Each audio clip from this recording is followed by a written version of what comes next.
Welcome in when you all get in. I have been pretty excited to talk about this. Uh I've been building up the characteristics that I need in order to talk about this. As well as feel comfortable enough to talk about these things as well. But I do. So we're gonna jump into this. We're gonna talk first. Well, this one's about spells, the spell work that this realm operates under, the spell work that rules this realm. We're gonna talk about ones that most people talk about, and mentioning points that aren't mentioned.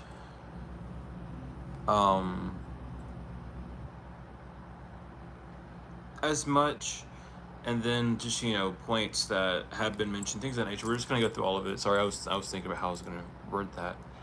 But I have like certain like different spells we're going over, like how they operate, how like the suppression, just going over things, as well as not only the spell that's happening, but also ways to eliminate that from happening.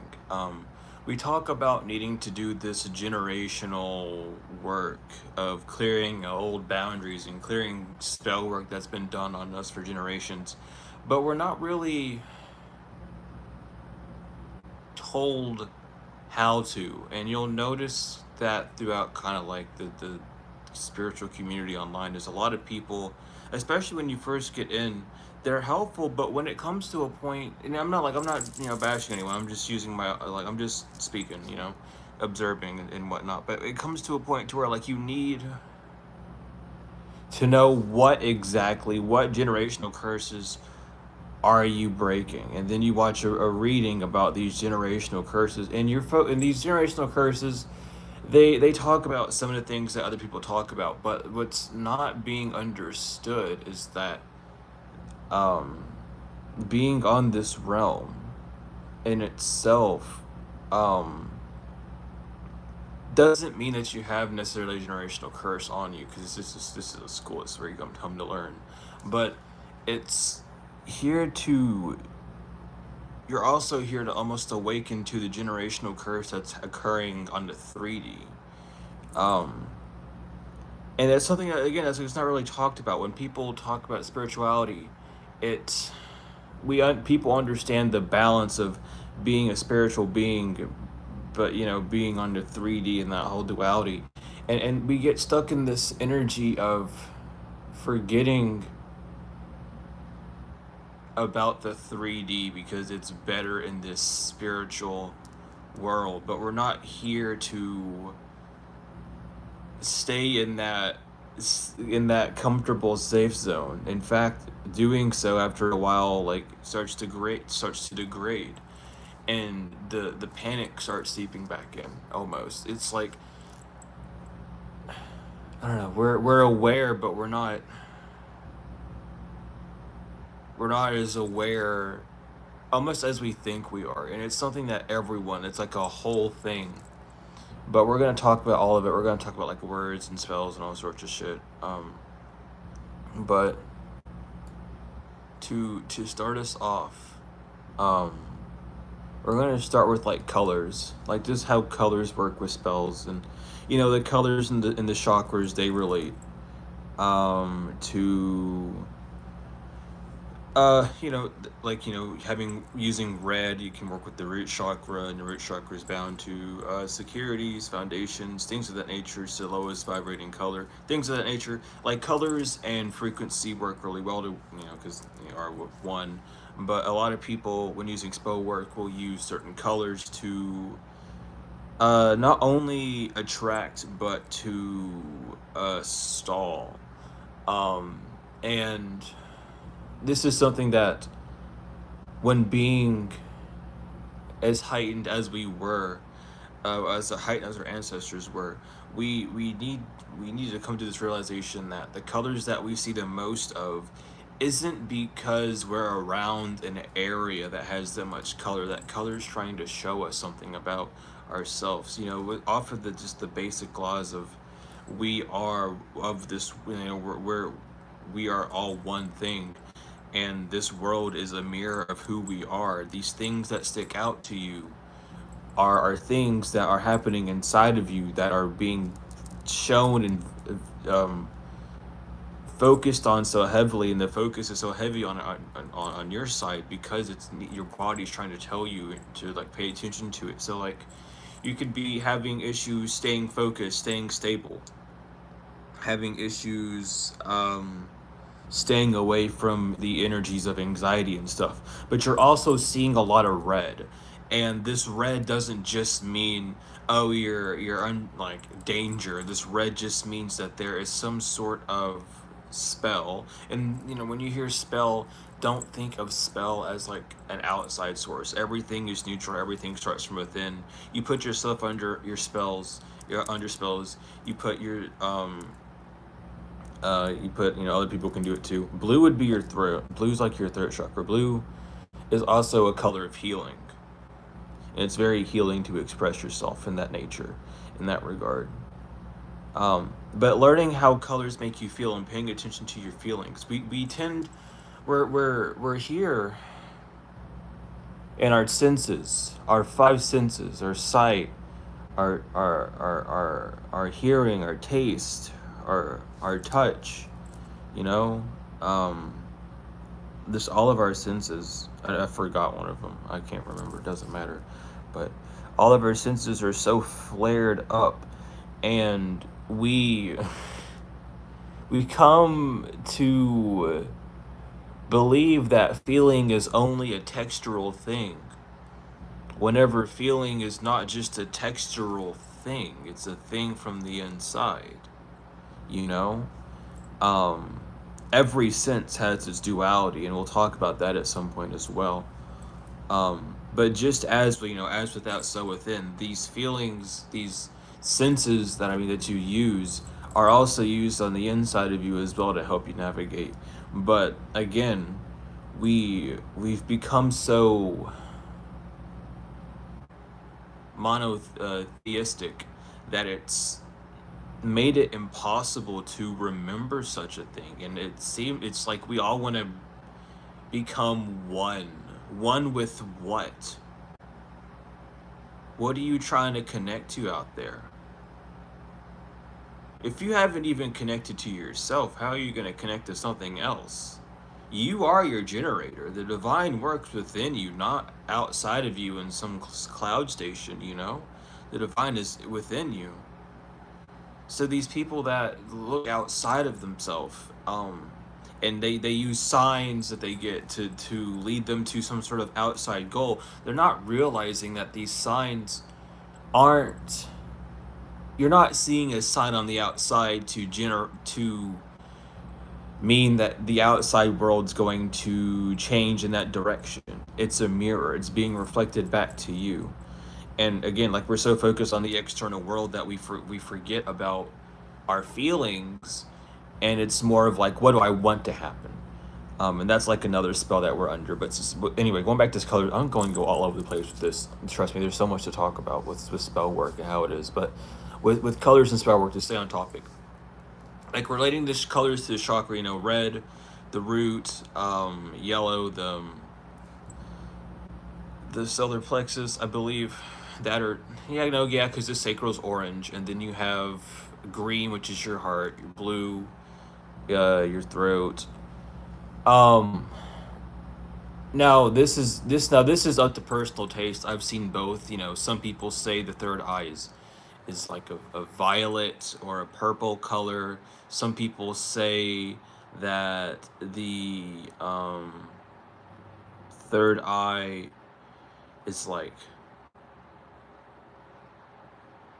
you know, like a bluish color. I don't know, it doesn't necessarily matter, but whatever color you associate the chakras with is what you would be really needing to pay attention to, like spell work and colors. You know, that's the same thing with candles and stuff. Like what chakra relates to abundance, and then like what chakras I should say relate to abundance, and then those colors, those same things work with candles. Those same things work with like with your moods. Oh, I'm feeling down. You would say I'm feeling a bit blue for some reason. Well, because blue talks about your feelings, your emotions, about your expression. So you would, you know what I mean? Like all these things that we end up personifying and seeing and even using day to day, we almost like overlook because we're not really. We get that it's trying to say something, but we don't grasp what it's really trying to say. And everything's a frequency.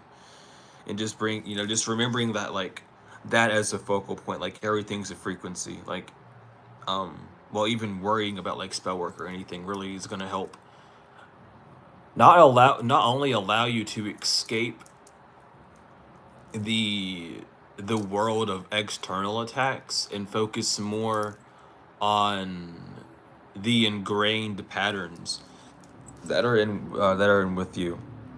And colors and magic and spell work and magic and whatever. It also goes to like brandings and shit. You know what I mean?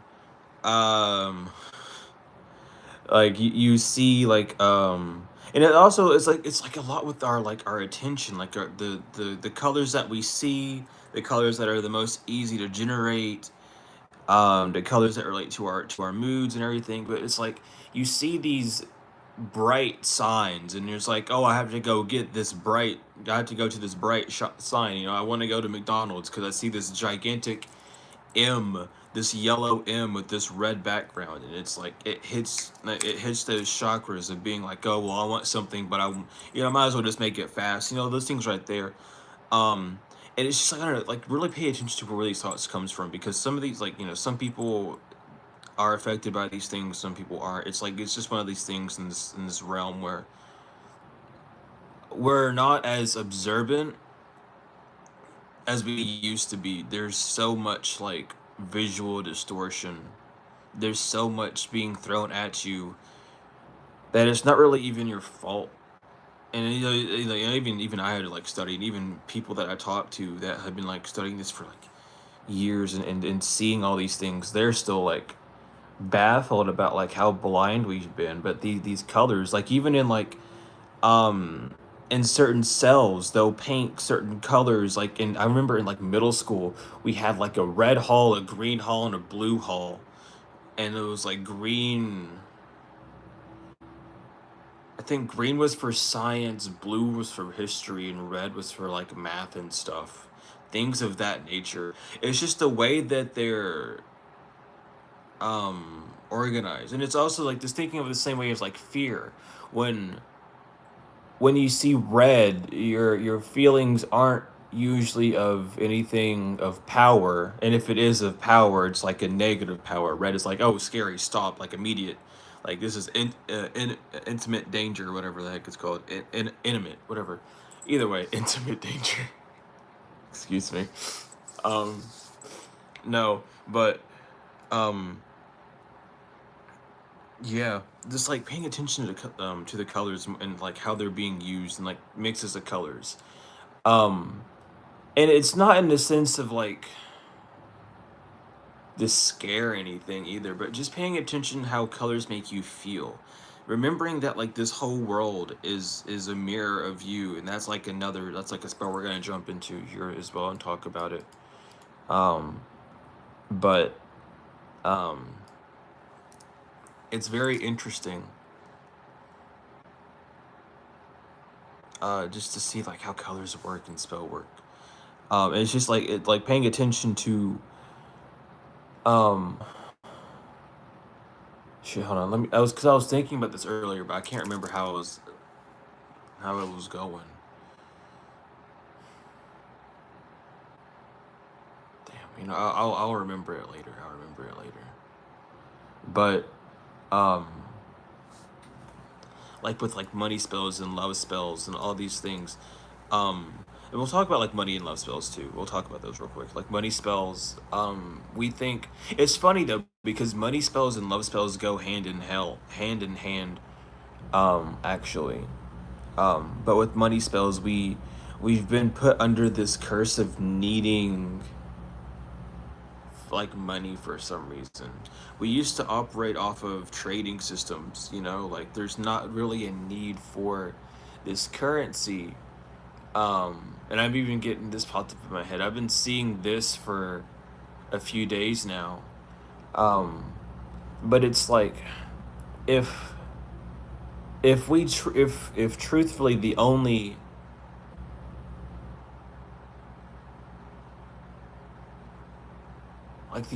true real solution um to these things is to not like judge them, to not allow these like judgments to sway you to have any sort of um side, choosing a sort of side, which is like it's not impossible, but it's also like why we're here is to almost learn these lessons of what power is and the power of spells and seeing spell work and just the power of ourselves and how we define things, and the way we define things ends up really creating how we get into every scenario. But regardless, again, like money spells, we're so stressed out about money all the time. Like we all everyone like everyone needs it. It's like it's and it's one of those things that like everyone needs, but like why do we need it? Like why do we need this currency that never really existed before and or wasn't a big issue? Because even at the start when currency did exist, it wasn't like a do or die thing. It was definitely, if you had a trade, like an art that you worked in or a medium that you worked in or whatever, you would still be able just to trade services. And a lot of people are you know, they work off of the trade system, which is good. We need to start bringing the trade system back, honestly. And it's not even in the sense of like in like an economic sense. It's in the sense of like a spiritual sense. It's just the stress that we feel due to the lack, feeling this lack of not having these things, and feeling like we need to have like a certain external, or feeling like we need to look like we have money. It's like all these weird projections. And it's really, it's like, I don't know, man. Because with love spells, I mean, we literally base our love off of how we view other people, or how we see things on TV, and everything's, oh, it's a messy family, but it's perfect at the end type energy. Just like, it's like just teaching you to stay in the shitty relationships that you don't want to, that you don't really want to be in the first place, to almost to like prove that things get better. And it's not to say that they don't, but it almost teaches you to just sit down and to stay in these abusive situations that frankly are terrifying to stay in. And a lot of love spells, again, like even jumping into pornography with the love spells as well, just selling you a false reality of what love is, and people thinking, oh, they don't love me if they're not buying me these expensive things. It's like, well, what the fuck do you like? What are you talking about? Like, why are we gauging love off of things? It's so interesting because even yesterday I got one of my friends we got in a little like argument, you could say, because he was trying to say that I didn't love something, and I was trying to tell him, like, you can't tell me that I don't love something just because I'm not doing something that you would do for it. That doesn't mean that you love that thing more. Love is not something that you can gauge or be weighed on. You know, that's a judgment that we have for ourselves. Um, and that's something that takes, you know, just learning higher elevation as we go up on this journey, as we truly get to know ourselves and really delve in deep and to think on these levels. It's like you have, yeah, at some point you need to just admit that everything that you think is the way it is because of a judgment, whether that judgment is true or not, whether that judgment has a fact behind it or not. You are still choosing a side, um, that keeps you from being whole. even in a situation that didn't quite work out. You know what I mean? Like there's parts of your purity that are ripped away that you're really unaware of, and it's because of these like small spells that we're under of, oh well, Jeremiah didn't actually love me because, you know, XYZ. It's like these things, and even if it's true, even if you have all the evidence of Jeremiah cheating on you since day one, it's that judgmental energy that keeps these types of like spells going. And it's not to say that like the human behind doing those actions aren't also part of it. It's not saying that at all. But these things need to be broke off you. We're not worried about other people. In fact, it's one of those things that we need to stop looking at. We're so used to scapegoating, and I could jump so many. I have so many things. I could jump all over the place with these. But like with scapegoating, we're so quick to scapegoat and to blame others and to point our fingers at people, you know? And these are things we're taught from as a child. You know, some people are taught to lie as a child, as awful as that sounds, you know, just whatever. Some people would just do it. Some people are told white lies are okay. Some people are told to tell nothing but the truth unless you like want to burn in hell, which then in its sense is also a lie. So still you're being lied to since the beginning. But these like scapegoat spells of oh, I'm gonna get in trouble, and I know that I'm gonna get in trouble. So let me, you know, do something. It's like even if you told the truth, you still got in trouble for some reason. You know what I mean? And that tells you, that puts you under this spell, this framework, this illusion in your brain that tells you that anytime you tell the truth, anytime that you are to admit any truth, any type of pure honesty, to any degree, you know, even if you don't care if you're right or wrong, is going to lead you in a position where you deserve to be punished. And even in situations where you tell the truth and you're still punished, that leaves an imprint in your brain, in your thought consciousness, that tells you that you're going to get in trouble regardless. We have so many people running around lying and stealing and robbing and shit, and it's not because it's like, you know, you'll see these people and it's like they don't even know why they steal, or when they say they steal, it's because it's like they had a lack of something, or like a broken family. But these things happen, these goat scaping spells, excuse me, where we just like want to blame something. Oh well, you know, if my family didn't treat me like this, I wouldn't do this, and things of that nature, where we and it's not to say, you know, like there's levels to this, and we're not talking on the level of people that can't control these things yet or are unaware of these things yet. I'm talking to the ones that want to know the reasons behind, not really hearing any sort of explanation as to what could deter it, but just wanting to know why. And I'm talking to the mystics that need this stuff spoke about.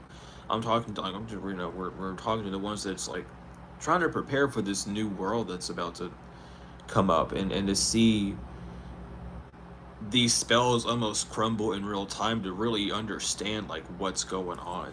So I understand the implements of like some people not being able to control those things, but we're not talking about that. We're talking about the full-on reason of why people even exist with that type of mindset. You know what I mean? Um, well, we're always told to blame someone else. I mean, fuck, even in the Bible, we're told to like slaughter an innocent lamb in order to um free ourselves of our sins. And, you know, to those that look into things and they know the deeper meanings behind things and they understand the ritualistic values of stuff, you know, not everyone knows those things, and some people see that and they don't understand what it means, but then they'll go commit those actions of just, oh well, I don't like Tommy, so I'm gonna say Tommy did it. The whole Cain and Abel situation where, oh well, you have something that I want, so I'm gonna defame you and hurt you and slaughter you, and yada yada. But we're so used to the point where we can't even be honest with ourselves. Like we got people that don't even that wouldn't like, and it's not just it's not even, I don't know. It's one of those things that like I don't like to discuss with people because it leads to a lot of arguments and people usually get heated about it. But it's the whole energy of needing to be innocent, right? You're tricked into feeling that you're guilty. That's the thing. So whenever I say things in the point of like you're not innocent, it's not to say that you're an asshole or you're guilty.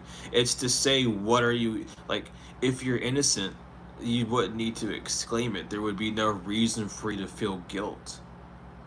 You wouldn't be feeling a certain way if there was some sort of aspect that you weren't listening to in yourself.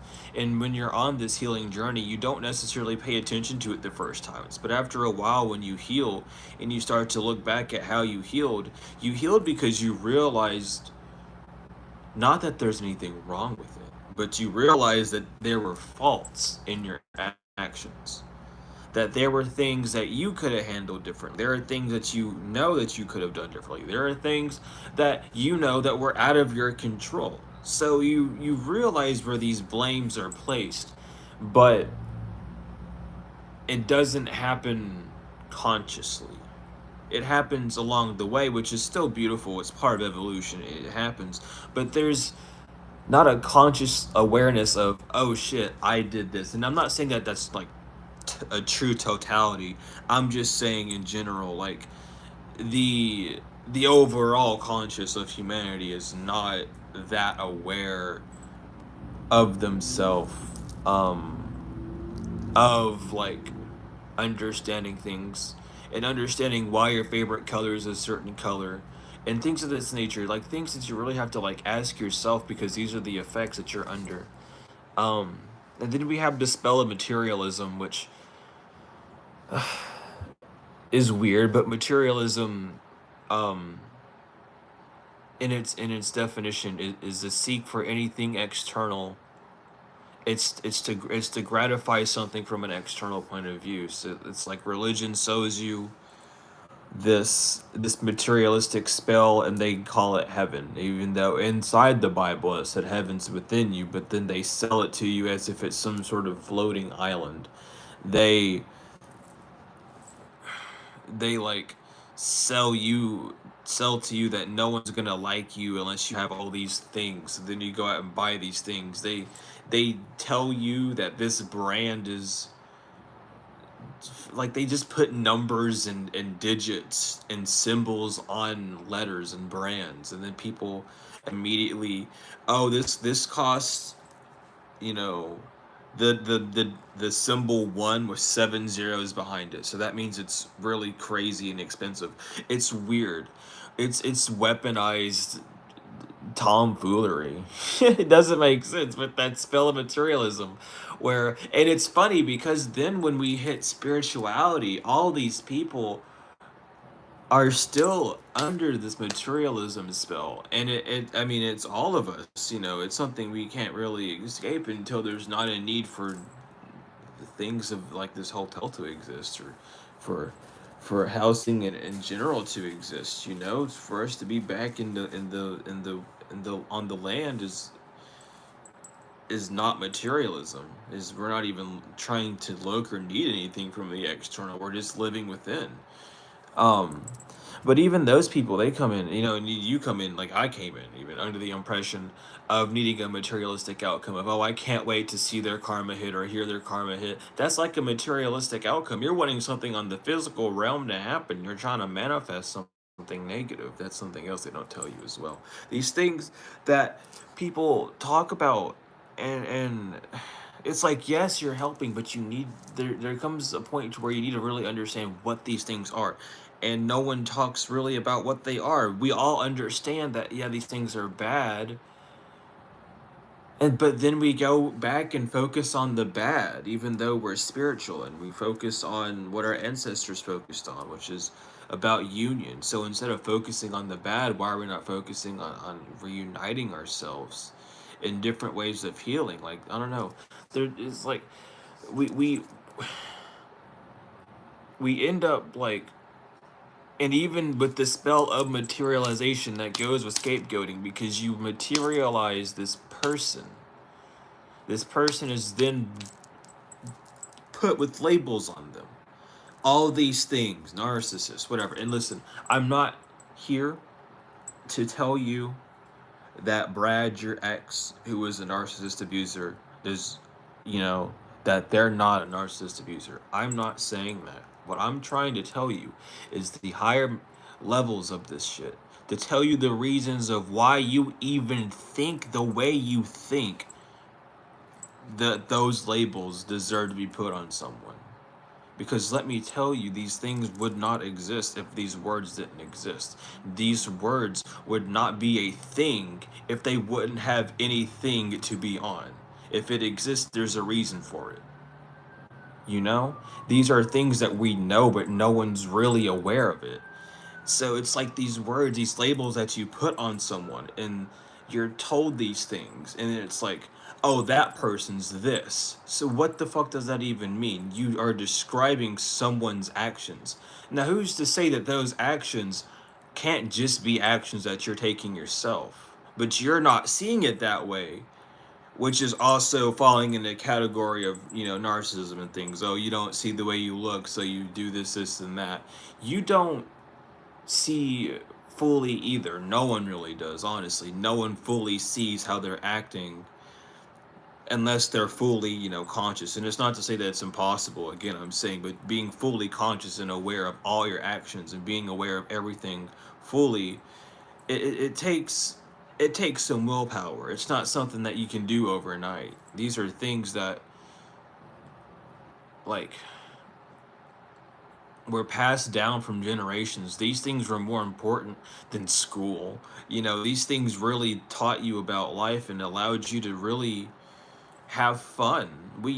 Soul hopping and all these things of like really being able to run through life and without this fear of death, because now we're afraid to do anything because we're afraid of someone on the outside doing something, but then we're afraid to leave this realm because we didn't go to Disneyland. You know what I mean?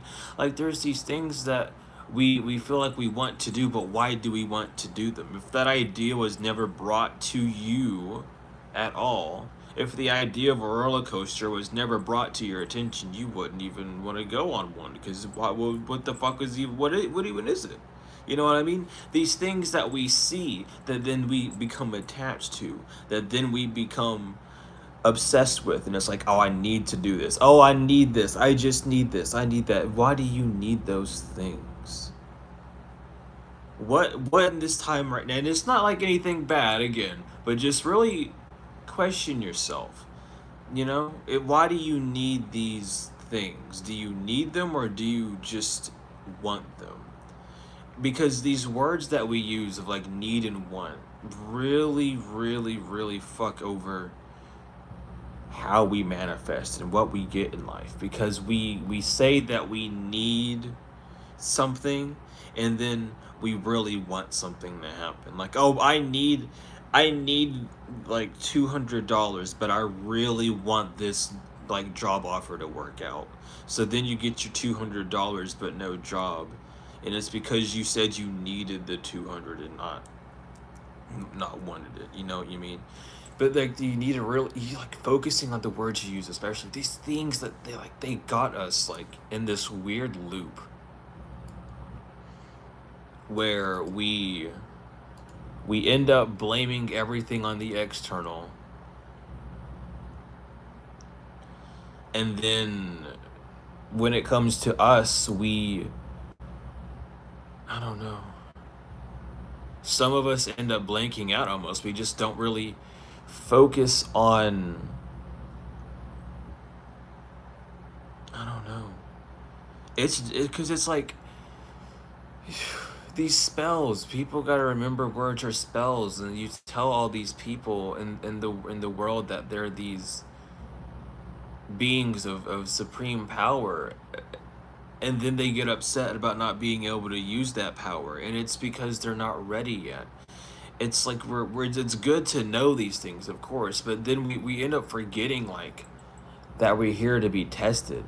It's like this spell, the fact that we have amnesia really kind of like, because we're under this amnesia spell and we come down here, we sign up to forget. It's like we have to, it's part of the gig. Um, there's a reason behind it, and I remember seeing something about it somewhere. I'm gonna have to read up on it, and we'll talk about it at some point. But um, yeah, these things, just like we're not really focusing on what matters. We're focused on what's inflamed, because the way I've been seeing it is just like one blinking light in the center, and it's surrounded by like a billion other bunch of like blinking lights, but they're not blinking. And then it's just all of a sudden like a bunch of area that's a huge area starts blinking, just like a nerve center. And then you flick yourself on the arm, and that nerve center gets inflamed, and it tells the brain, hey, there's a thing right here that caused pressure, applied this much pressure to that area. That type of energy that they have us in. And it's like it has a lot to do with this reincarnation spell. um and like that's something that isn't talked about, and it's because there's this weird, it's like we know that reincarnation is a thing, and we understand it's a natural thing, but reincarnation on this realm permanently is not a normal thing. um there are people that genuinely they are stuck here, and that's not really how it is. um at least for why it's that way for them, this reincarnation spell, and it has a lot to do with like this materialism spell, this love spell, money spell. It's this need, the reincarnation spell, especially if you reincarnate and you have all this karma or all this karmic debt to pay. It's because of this reincarnation spell, and the way it works is the need to fix something, or I should have done this, right? I could have done that. These regrets that should not exist, but you end up having and harboring up until like the deathbed, allow a reincarnation to take place. The whole shebang of the weighing of the heart and the 42 laws. Like if you have not complete your soul's mission, which is its own separate thing, if you haven't completed that and you haven't felt like fulfilled, you will be sent back. It's not to say that you've done something wrong, but in order to feel this fulfillment that you come down here on this earth to learn this incredibly tough school, the being able to graduate from here is a blessing on its own. But really being able to come here and to fight the toughest opponent in the fucking world, um and being able to stand not on top of yourself but beside yourself, acknowledging yourself the whole way. um that's the golden ticket. And it's this weird separation that we all feel, and it's these loops. It's like you get into one spell and it branches off to another, because we all feel like we need this external love. So then some people are reincarnate you know, they reincarnate, and then they get like a past life reading, and it says their past life reading, they were like, what is it called, a hopeless romantic, you know what I mean? And that cycle is something that they've been in for a while. That's wise, because at some point in that lineage there was a like, it's not even like an acceptance in the sense of like, oh, it's okay. The acceptance ended up like putting an imprint, and it was like a negative acceptance. It's like, oh, I guess I'll never have this, so I'm going to XYZ, and you know, and then that generational curse happens where like the same thing, the same relationship, the same dramas happen, the same energies from the same people that they dated. Those things right there, like these reincarnations, because this reincarnation spell just isn't talking about a soul coming back. This reincarnation spell goes all the way to energy as well, and why energies from not only your past lives, but energies that you have already dealt with are able to just fucking come back to you. This place is a test, and they love to use this, like, are you sure about that? Like, that's the whole retro Mercury, that's the retro Mercury, excuse me, that's the whole Mercury retrograde joke. That's the whole point of that being there, is to like, once you pass this lesson, like, do you want to go back or do you want to move forward? And it's nothing, like, it's not even like a bad thing, but again, we've been questioned so much down here to the point to where we feel like asking a question's like a threat, or like it's offensive, and we deem all these things, and we curse and we damn people, and then we curse ourselves in the process of it, because then, like, let's say we let's not say, well, fuck it, we'll say it like that. Let's say that we ganged up on someone, like, right, let's say that everyone in this chat, we all ganged up on someone and made them feel really bad about themselves, right? And then they started believing that about them. We just put a spell on that person, and then us as people feeling our power work on making someone believe something about them that isn't true, we then end up being more powerful. We get more bodacious with whatever we're doing. It seems easier, we're more fun with it, there's more enjoyability, the energy's bounced around more because it was a success, you know what I mean? Not saying to do that, but I'm just explaining how this works. And with it being a success, and then that person feels bad, and then you're out walking, and then you see other people treating that person bad because they're not holding themselves up in this high regard, where they're deflecting that low vibration from even being close to them.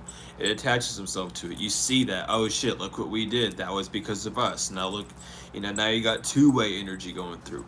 And these reincarnation spells, when you have them, these people like latch onto multiple fucking things, because then you have the humor of one friend tied to all the negative attributes that you deemed were negative about this person, on top of like an old lover. The all three of those energies mixed together pop up as one person, and they fucking just come at you. And it's because all these weird unhealed energies come at you in this test of like, do you want me now? And it's what the ego wants, which is why it manifests in your reality. And it's not because, again, you want it, it's because your ego wants it. And this is where free will comes in with your thought consciousness. Now, because we talk about it a lot, your thought consciousness, your masculine side, is the part of you that turns the gears onto 3D, to say, you know, your masculine side allows you to actually operate, while your feminine side, your intuitive consciousness, your feeling consciousness, generate the power, the fuel, the fire, the pyre, to be able to do these actions. You receive, and so you're able to output. It's that constant flow. Oh god, I forgot where I was going with this. It flew out of my head. Dang. I felt good about that one too. Anyway, it doesn't matter. It'll come back. They always do. But regardless, this flow of energies, how these spells are able to like keep like wrapped up, and it's not because of like, it's the ego. Thank you. Yeah, the ego. Because the ego manifests these things into, and if you are let's say you're harboring resistance while you're manifesting. When you hear people say that your manifestations aren't going to come out the way that they want, that the way that you want it, or that they're going to be restricted, that doesn't mean it's going to come to you in a lesser portion. It's not like you're ordering like a side of 5 apples and only getting 3 of them. You know what I mean? You're getting the energy that you put out. The amount of energy that you put out, you will always be getting back exactly. But what type of energy are you putting in there? Is it some mixed energy? If it's some mixed energy, you're going to get some mixed energy back. How much mixed energy? I don't know. You know what I mean? That's why things don't go 100% smooth. Or they'll go smooth and you have a tiny minor hiccup, and it's because you had that one tiny random thought of this could go bad. It's like, no, it won't, and you brushed away just like that. That mighty inconvenience has to manifest in some sort of way regarding to the energy. And it's not to say anything bad, but we as creators, we as beings that are on this planet, we create at such a rapid speed like this. And I've talked about this before.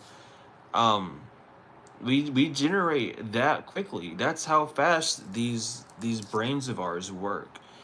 And that's why they're like, once you like train your brain to be on one pattern, it's so easy to switch it. It's like, because all you see out is negative. The news you see is fucking negative. You see all these TV shows and it's all about negative shit, or all these breakups that happen, or you see like all this dumb shit that's going on. Like there's so much more going on in this world, but they keep you in this fear bubble, which is the base of all of this fucking magic. Is fear magic. The only reason it fucking works is because we're all scared.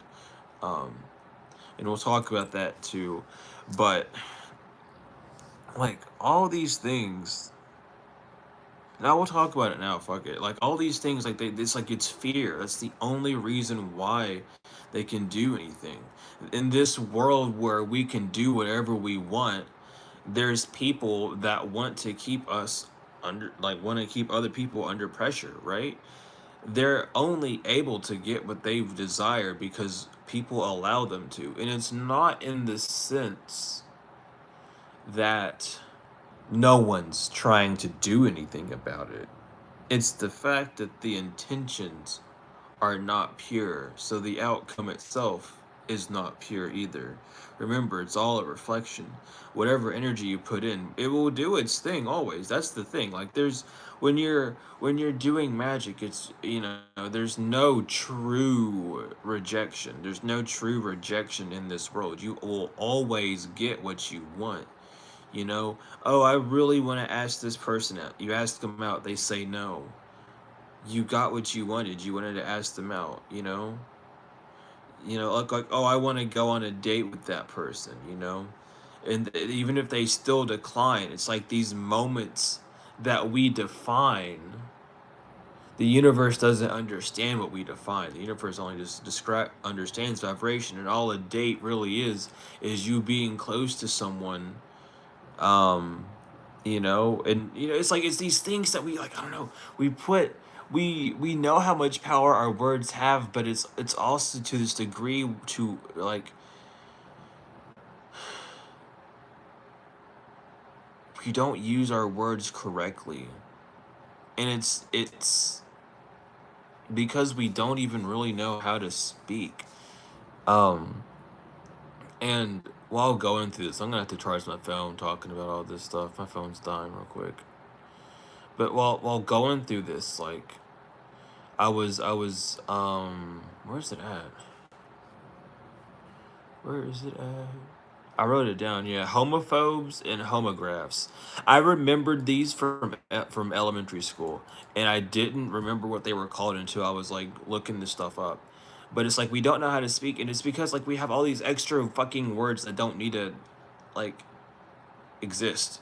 We have all these, like, so like with homophones, these are words that are spelled differently but sound the same. So like red and red the color, and read a book. Bear and bear, flower and flower, sea and sea. And then homographs are words that are spelled the same but mean different things. Bat and bat, bass and bass, crane and crane, fair and fair. Like these things, like they don't need to be doubled up. There's words that were invented for these things that we're now giving a secondary usage for. It's becoming polluted, and and the thing, the reason why it's not working the way we want it to is because we as a collective conscious, right, have to agree on these things. And during the time of these changes, there were very powerful enforcing um, people, to say the least, using extreme force, that were executing anyone that were speaking out about these types of things, that were hanging and burning people that practiced quote unquote witchcraft, that knew how these things worked. Um, they removed people from their homelands. They labeled these terms as satanic and bad, and then based an entire religion about it and flipped the script. Um, and that's why we are not aware of these things anymore. They didn't want us to be fully aware. Like, even, I mean, you can even look back at whenever certain, whenever like Christianity was invented, the letters that were also invented around that time, like the letter J, we never really had a use for it, and it came up as being a thing. And this is why when people talk about these things, shit happens. Like, these secrets that they don't want us to be aware of, they want us to just kind of overlook and be like, it's whatever, is a big role in why they don't get their karma. And I've even talked about this a little bit too. We'll dive into it. But like, the reason why people can't get in trouble, right?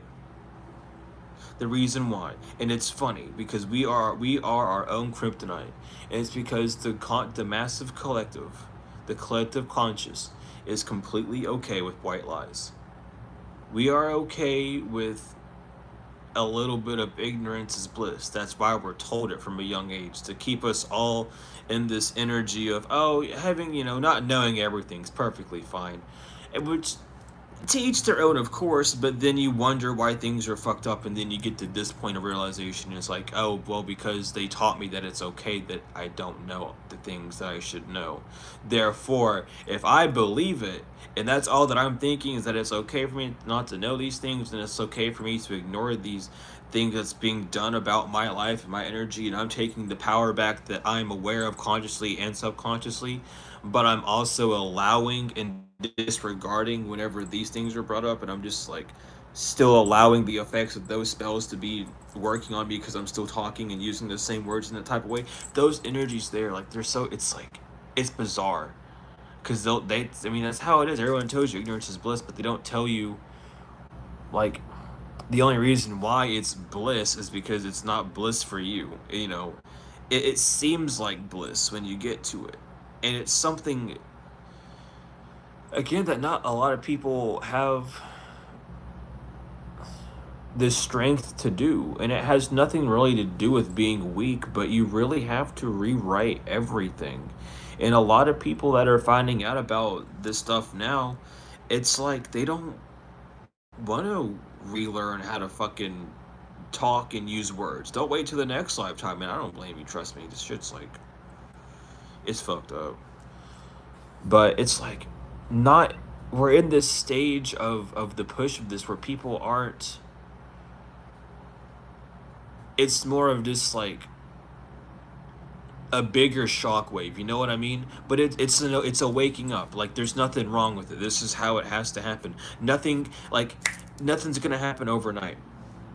But the more people realize these things, the easier it's gonna be for it to slip into the mainstream. Why do you think so? Like, because that's the only thing we're trying to do, is to get it to slip into the mainstream. These things that we think of, these dark areas that we're in that no one thinks about, is not mainstream because the collective conscious isn't deep enough to get to this point, and we keep fucking inventing things to dull our brains because we don't remember how to have like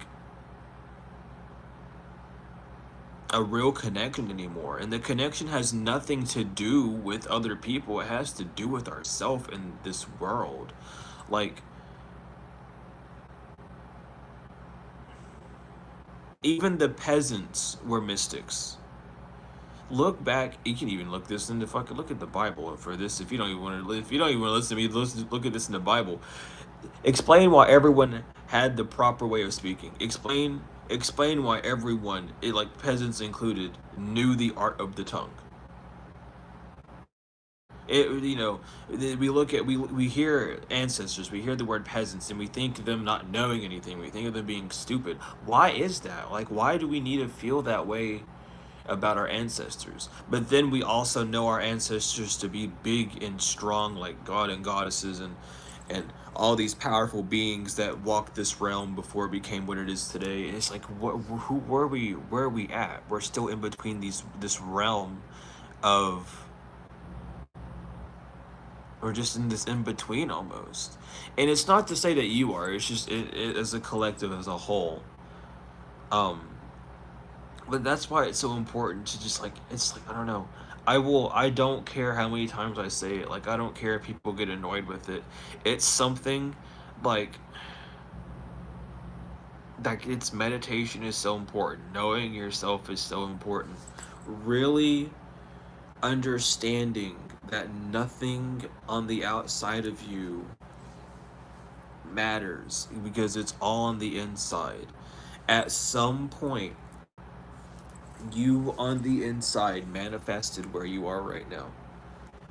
There just needs to be an understanding of that, and just like seeing in these times of like a break, this time of knowledge, these times of like readjusting. Take time, take note to yourself.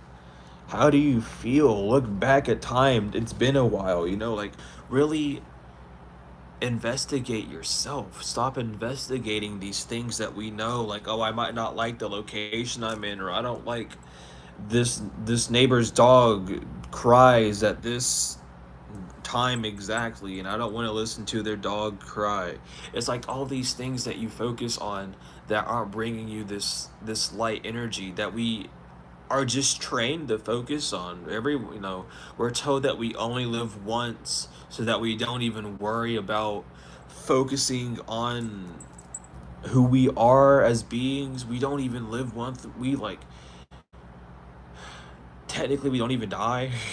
You know what I mean? The soul does not die. The soul is everlasting. The spirit never perishes. The spirit's always with us. But it's like this weird life that we're in. This realm is bizarre, you know? And we're experiencing life here on this realm in a form to fix it. But it's like, this realm isn't really even like a realm in its sense, like, because the theories of it being a hologram, it definitely, it's just one of those things where it's like, it's really, this whole world is based off of how it is internally. Everything on the inside of you is happening on the external, everything. And they don't teach you that. They keep you as far away from going within, to the point to where they fill your mind up with a bajillion mental issues. And then you worry about having, oh, I don't want to seem like I have this, so I'm not going to do this. Or I don't want to seem like I'm this word. Or I don't want to be labeled as this. Like, these things don't matter. These things don't matter. And this is the type of standing that we're needing to really take, is like, who cares? Like, what, like, the, I don't know, because it's all about training, because it's so weird. Because you wouldn't even be worrying about these things if you were never once questioned about it. You know what I mean? you like there's the biggest trick to rewiring all of these things is to really look back and remember anyone that questioned you, like, are you sure you can do this, are you sure of this, are you sure of that, looking at that and seeing that that's not someone questioning you, that's you questioning yourself, and the way that you respond to those things is how you're responding to you, aka the source of everything. So all these people that you hear are coming back to you, all these energies that you hear are coming back to you, all these things are just you. They're parts of you coming back to you, you know? And you it's so funny. I don't think people realize this. This is something I realized really, like, whenever I realized this, it was kind of funny. But when people describe these things, right? What you don't understand is, I mean, you might understand, but time doesn't exist. And if you do understand, then you'd understand that in that moment of hearing in some sort of reading or something where someone says, oh, this energy's coming back and they want you to know this, this, and that. That's not that's not just something happening in the future on the 3D that's gonna happen. That's happening right then and there.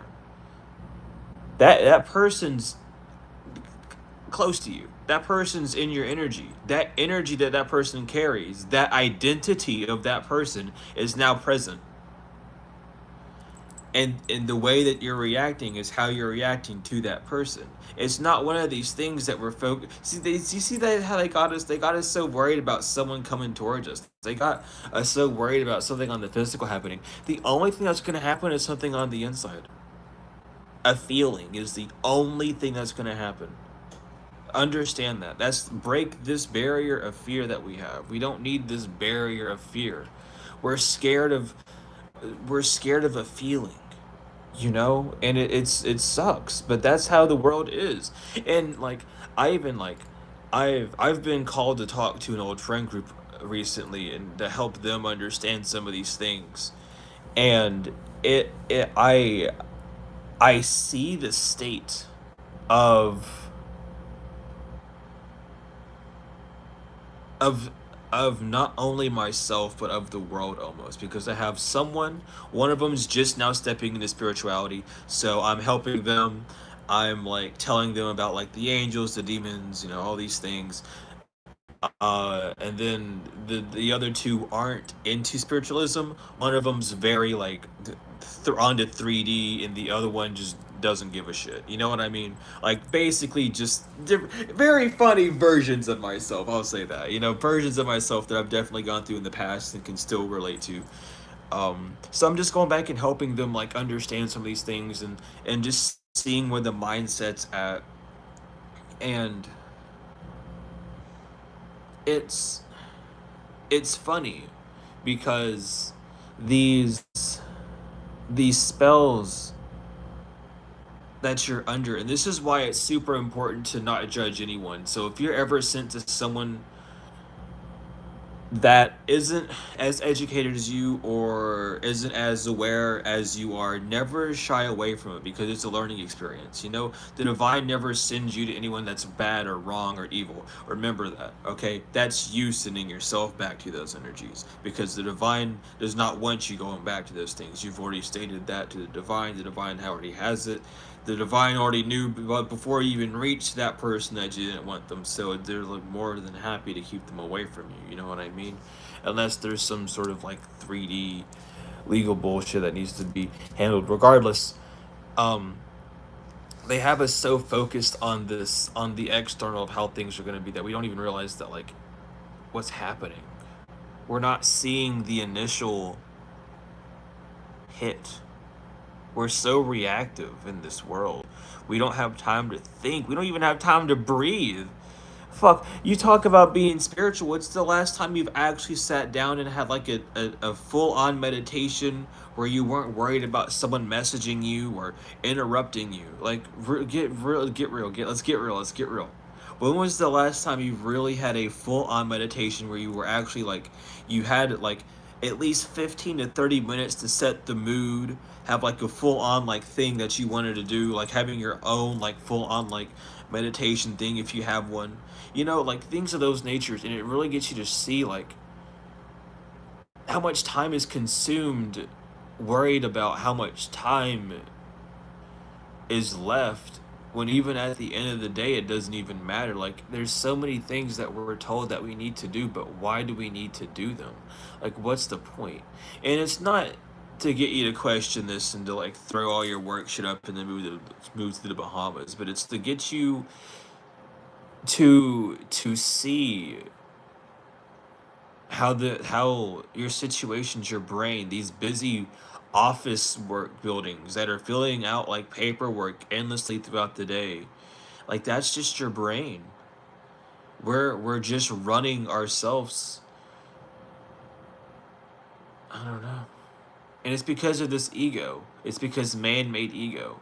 And it's beautiful that man-made ego, because with the laws of Saturn, everything made by man will die, which is why we have ego death. But we made ego, and all ego is an importance. And you know, when, and I'll talk about this because not a lot of people talk about this, and we got to really start understanding some things. When people say ego, the ego is about the I, the self, you know, one, it's me. So why are we talking about becoming one? Becoming one with what? Like, you don't want to become one. One doesn't exist. One is, there is no one. Look at everything that you have. Like even the theory of the Big Bang has two, the space and the space that the dot occupies. You know, the dot and the space around the dot, there's always two. One, a singular thing, doesn't exist. You try and do that, it fucking explodes. It doesn't work. That's what happens when you rip an atom. This is what nukes are. Nukes are what happens when you bring something to a singular state. It doesn't, it just fucking explodes on this from. It doesn't work. There's always two. And it's like that's what they don't have. They don't want us knowing these things, of us knowing that there's two. And we hear these terms like bipolar, but then we look at in nature, it's like um in nature there's two poles, and it's like I don't know, these things, it's so bizarre because we're told one thing but then we go follow another, and that's like the curse of free will. I was earlier, I was taking a shower, I was thinking about like the whole free will thing, is they even give you like, it's like that's the whole in the Matrix, choosing the pills or whatever. um but they give you a choice on what to believe. They give you a choice to use your free will in the most weird way. It's like, I don't know. I don't know, man. These curses that they have us under are really just unfathomable. It's like, why? I don't know, man. I don't know. People don't really talk about these things. They don't talk about that. But like, I don't know. We learn from nature, right? Everything we learn comes from nature. We'll start with that. We will not start, but we can jump back on board with this. Everything we learn, we can learn from nature, right? Now, even when there's only one, that one becomes two. Like, let's say something, you know, oh my god, what is the term? You know, they self reproduce, you know, so, you know, that one becomes a two. There never really is that one. That singular thing that creates two is a two. It's not a one, it's a two. It takes two to make us. It takes two to make us, and we're two. We're our masculine side and our feminine side, but our ego wants to think that we're one, and our ego makes everything a one. And all really making something one is breaking it down and down. Because what you're trying to do when you break something down is you're trying to get it down to its smallest point, to where you have it's like definite. But the thing is with this world is the definite is indefinite because of how the world is. It's the infinite within within the finite. It's mother within father. It's mother and father circulating each other with you in the middle, and you're just experiencing the two go around each other. Infinite possibility with time. You're not seeing like life as it used to be. Like we had this greater understanding that the sun rising and falling wasn't to tell us, oh, this is when we sleep and I'm panicked because the glowing orb in the sky is gone, so now I'm gonna panic because that tells me that these digits, these symbols that weren't even supposed to be for time, you know, we use so many different things for so many other things. Like there wasn't such of a need for time. It was just, I don't know. We've put under so many fucking spells, and it's because it's like we work on our ego, and that fucker has its own mind. We have the ego and the alter ego. You know, you're either so, you're either selfless or selfish. You know, that's your ego. That's your ego and your alter ego. There's always two. But we always want to focus on one. And that's the thing. Like, we hear alter ego, but we think, and we know alter ego being like a secondary personality, but we don't really understand that it's still the word ego. And alter ego is just an alternative version of you. So that means the word ego is literally you, and you, singular version of you, is I. Because it wouldn't be you. That's a secondary point of view. You know? So these things that we were aware of, and we say these things, but we don't understand what they're actually saying. Becoming one means reuniting yourself with your ego, which is just saying, like, we're all connected. We're not all one, we're all connected. That's the difference. We're like trees. We are trees. We're plants, we're not we're the same thing. That doesn't make us one. you know that makes us a part of a bigger thing. And what's that bigger thing? I don't know, but that bigger thing, how do we know that bigger thing's a one? And it's not to, I guess it's not to say it in that type of regard, but it is, because it's like, even if it is just that one object, where is that object located? It has to be located somewhere. There's always two. The duality of this universe. This universe operates off of two. It cannot. It doesn't. It's just not a thing. Like, I don't know. We don't focus on these things though, and this is just weird spiritual blind spot that we get stuck in, and a lot of people get stuck in this in the loop of the spirituality where they get through their test and they're able to move on, but then they're stuck in this phase of moving forward or not.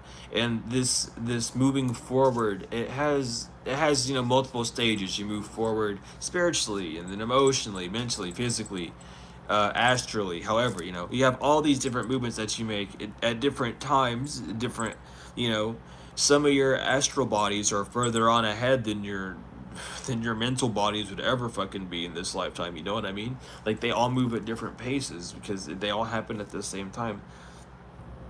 But there's this weird, like,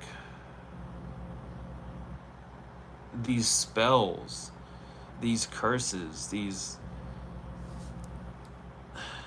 and just how they work. And then, like, as well as guilt, like the deadly sins, they're just spells. Um, it's like, I don't know, you shouldn't even have guilt, because that guilt again, like, gives a reason to almost incarnate. Like, there's not a need to feel bad for not knowing. But for some reason, we're taught that that's like the worst thing on earth to do, is to feel bad. It's like we need to be able to really stop with the bullshit. Like, you know what I mean? like, I don't know. We have spiritual leaders that talk about these things, that know way more than I do, that could probably talk about these things a lot better than I could. But they spend their day getting pissed off and feeding the exact energy that they're trying to tear down. And then you have other people that know is more or however than me, it doesn't matter, and then they don't speak out due to like a fear. And it's this weird energy. I don't know, because I even see it. It's like these spells that we're under, where we just don't realize that if you just like don't focus on those things, they have no effect on you. And it's these things that people always talk about, like learning to master, and it's not easy to master, but it we have to understand that like we still end up treating this journey, this spiritual journey, as a game. And it's because a lot of the mystics, a lot of the highly educated, try to keep this veil over like what's going on. And I don't know. I feel like some people are in on it, like actually.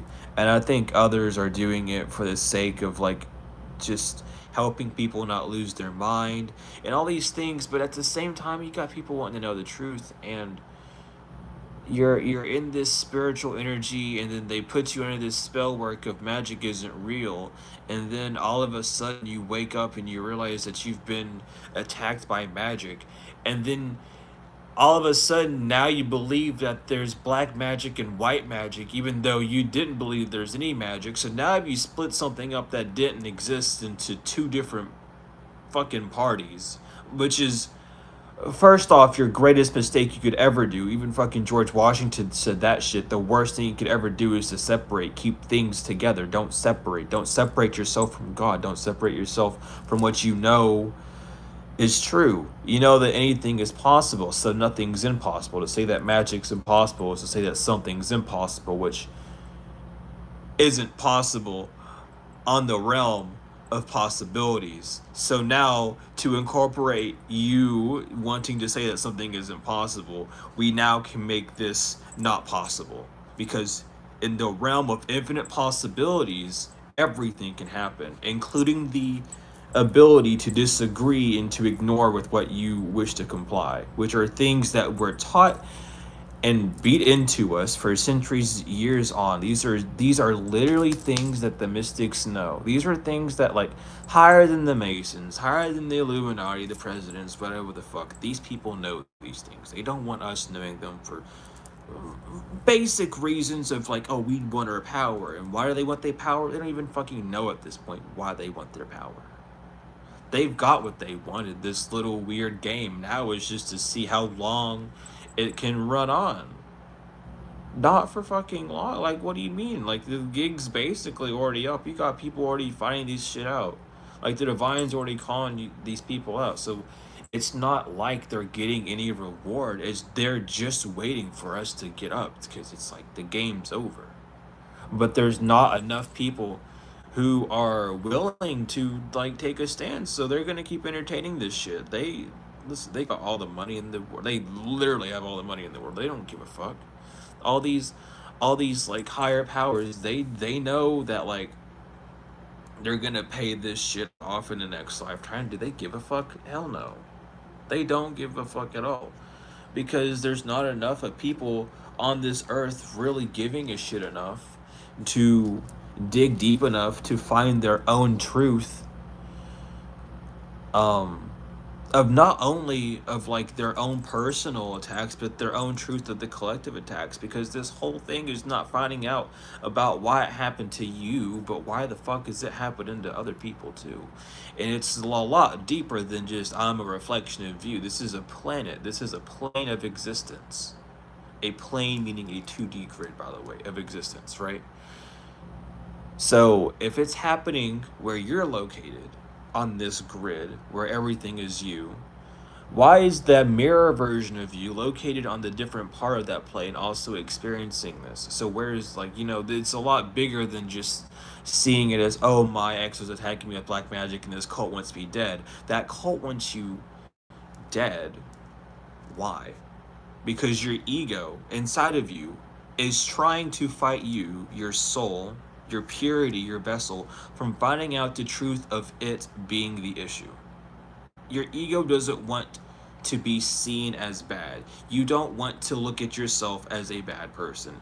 You don't want to feel these negative emotions, so then you project them on others, you put them on other things, you label other things that emotion. You do things to take your mind away from that feeling, and then you classify other objects as that same emotion to take it away, to pass it on, which is why these curses still are flinging around the way they do. We don't take accountability. We literally end up passing responsibility down to other generations, and then when it's our turn to come back down to the stepping block, we wonder, why the fuck is it still like this? Well, because you ended up passing this down without any real knowledge of how to fix it, which is what needs to stop. We're in the age of knowing. This age of believing and riling up for the awakening is over. It's time to wake up and really start knowing that, like, these spells, that their time is up. And it's not even, here's the thing, because even if it's not like about magic, a lot of people who don't give a fuck, they don't believe in magic or whatever, they still know the government's fucked up. Like, everyone knows that there's something going on behind the scenes. The game is up, the gig is up, right? There's not enough people actually feeding into the right energy. We're all still sporadic. We're all still at each other's throats. We're all still blaming ourselves, and that's the ego right there. The ego is trying to get everyone to still, oh, focus on this though. No, focus on yourself, dude. We all agree with the same fucking thing. I don't know, like, I've always known this, and, like, I think everyone knows this too. And this isn't even talking about politics, it's talking about everything. Everyone on this earth knows and agrees. Yeah, they don't want me talking about this, but I'm getting too much on them. They're trying to get this off. That's funny. No, but seriously, we all agree on the same things. But why does our ego have to come in and, like, oh, I don't like the way they look, or, oh, like, just someone trying to call me, but, or, like, oh, they live in this type of area, or they look scraggly. Why the fuck does that matter? Are you listening to the words that are coming out of that person's mouth, or are you too busy admiring how they look? You know what I mean? And that's, like, a thing with, like, spiritual teachers. A lot of them, a lot of, like, we people aren't used to, like, people like us, like, just, like, truth seekers, just to keep it, like, a being, like, ones that really look deep, ones that really feel ourselves and are in tune. We don't get a lot of compliments because we don't go around a lot of people, and even when we are around a lot of people, we tend to just to not, we know we stick out, so we kind of just, chill back. We're not the main center of attention, so a lot of people end up getting, like, took over by the, oh, I'm being admired, like, this is cool. And it's, like, not a bad thing. Of course, love yourself, just love yourself, bro. God put you there for a reason. But don't get lost in that sauce. Remember your mission. Always remember your mission. It's not to share your life. Of course you can, of course, do what you got to do to help yourself grow, but you got to remember, at the end of the day, our mission on being on here is to really help wake people up to the best of our degree, using our skills, using our abilities to the highest of our capabilities. And that, that's all we're here really to do. And even on the ones, even for the people that don't have, like, platforms or something, you're still doing all you can, outputting as much energy as you possibly can, which is all we can do. That's all we really do. Even the vessels on this planet that we deem like NPCs or whatever, they pump energy through. Like, they're here. They wouldn't be here without a reason. And that reason is because it's showing you these spots of potential inside of you that you've either ignored because they don't look like they fit would suit you, or that you were ignored because you're too afraid to jump on those ventures. And then these are, I don't know, we're gonna get deep on this, but it everything from the way that you react to it it relates to an idea or an energy inside of you. So, oh, I'm not walking up to this person and asking them how their day was because I'm too embarrassed to ask them because they look very hot. Relates to that idea that you ignored that was a very good idea, but it was an extreme jump to take. And even though it wasn't anything to be panicked about, you still didn't take the leap to just take, you didn't say hi to the person that you liked. You didn't take the leap on the idea, therefore you ignored it. These things that they don't really want us paying attention to is why we're in this weird illusion where we feel like everyone's attacking everyone. And it's because we're attacking ourselves. And even stepping away from the whole reflection and stepping back into the realm of seeing the reflection on the physical, there's a need to understand that the mental understanding, because this whole thing isn't about the 3D, it's about you. You can't see yourself. You see this, whatever the fuck this is: carbon, metal, diamonds, light, water, air, earth, every element, ether, spirit, like whatever you want to call them, whatever you want to name, whatever symbols you want to identify it as, or whatever, you know. This doesn't matter. We're this thing in the middle. We're this bridge connecting the physical, how we interact with the physical, the right side, and how we interact with the spiritual, the left. How do we hear the spiritual and then interact on the physical without being in the middle between the two? We are the pineal gland. We don't need to open ourselves. We need to go within ourselves to nurture ourselves, to water ourselves, to show us what the fuck's going on. We're here to learn. What's going on with me? Why am I feeling these ways? Why do I feel this way about so and so? We don't question ourselves anymore. We look at something and I don't like that. Awesome. Why don't you like it? And it's funny because that's the way we think our ancestors think. Which is kind of funny because we're not realizing that there's a lot of people who are becoming the ancestors that they think that they had because of this mindset of not thinking deeper. Because you can see it in our architect, you can see it in the way we use colors in our storytelling, you can see it in the personifications that we had. It's like, it was beautiful. But then it's just like, you can even see it now where like, everyone's afraid of being who they are. There's this weird veil, and I don't know when it happens, and I can't say for sure when or how, but it happens to everyone. And it's just really a matter of acknowledging it or not.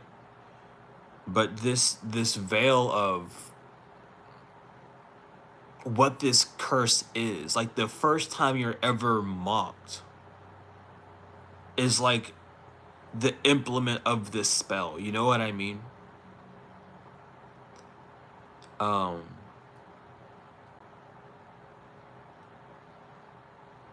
But it's so weird because this I don't even know, I didn't realize I was mentioning that, and I look up and I was looking up the etymology for the word issue, which is like an exit, a way out. An issue is a way out, a final event to go out of. Is how the etymology of the word. And just saying what I just said, I was thinking about it, and I just like it just kind of all like correlated. The first thing you were ever mocked on is almost the exact reason why you're here. But you're unable to it's like you don't remember what the first thing you're mocked about is. It's like that's the game almost, you know what I mean? Where people say that's the game or you lost the game. This weird like game that we've invented almost is like a call, because everything like, because we understand these things, but we're not using them practically. We still use these physical tools that we're taught with the physical in the spiritual realm. We're told everything happens to you and not we're told everything happens for you and not to you spiritually, right? But on the physical, we're told everything happens to you. We don't look at things in a spiritual eye anymore. We look at everything so physically. We don't even notice that the the only reason the first time that you were mocked or made fun of split into other other things is not because of other things to be mocked about, but those features, that very first thing, needed a reason to be mocked. And it had nothing to do other than with that first reason. It's almost trying to point you to the first issue you have with yourself. And it's like the lack of understanding of that, you know? It's not the fact that it doesn't hurt your feelings. It's not the fact that you need to like ignore it or tell Timmy to not let Sarah say that his like pink shorts bother her or something. It's not to say that, but it's to say there's something about like the divine trying to give you a hint, almost at where you left off or why you're even here from a past life scenario and your main issue this lifetime. And it's not even an issue that's external, it's an issue that's internal. And it's this weird balance that that the divine has. And it's again why no one can really receive any type of like true like total karma.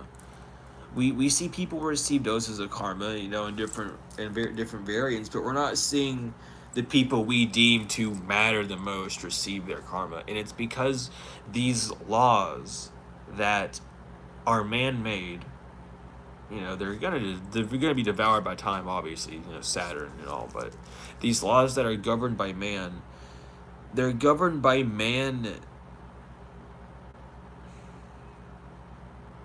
And in that exact same sense, they have this flaw. And the flaw has less to do with the person and more of like the reason why these spells were made. Like the flaw of materialism is needing to put that everything you need is inside of you always. To have that message go around, but to create the illusion of something else is the safe hole. To be told and to be consciously and subconsciously aware in this world that everything is possible from the get-go. We're talking about from your kid movies you're watching. Your parents tell you can do anything you want in the world. The teachers tell you that same shit. You got these weird crazy dreams that no one tells you no to at first, you know?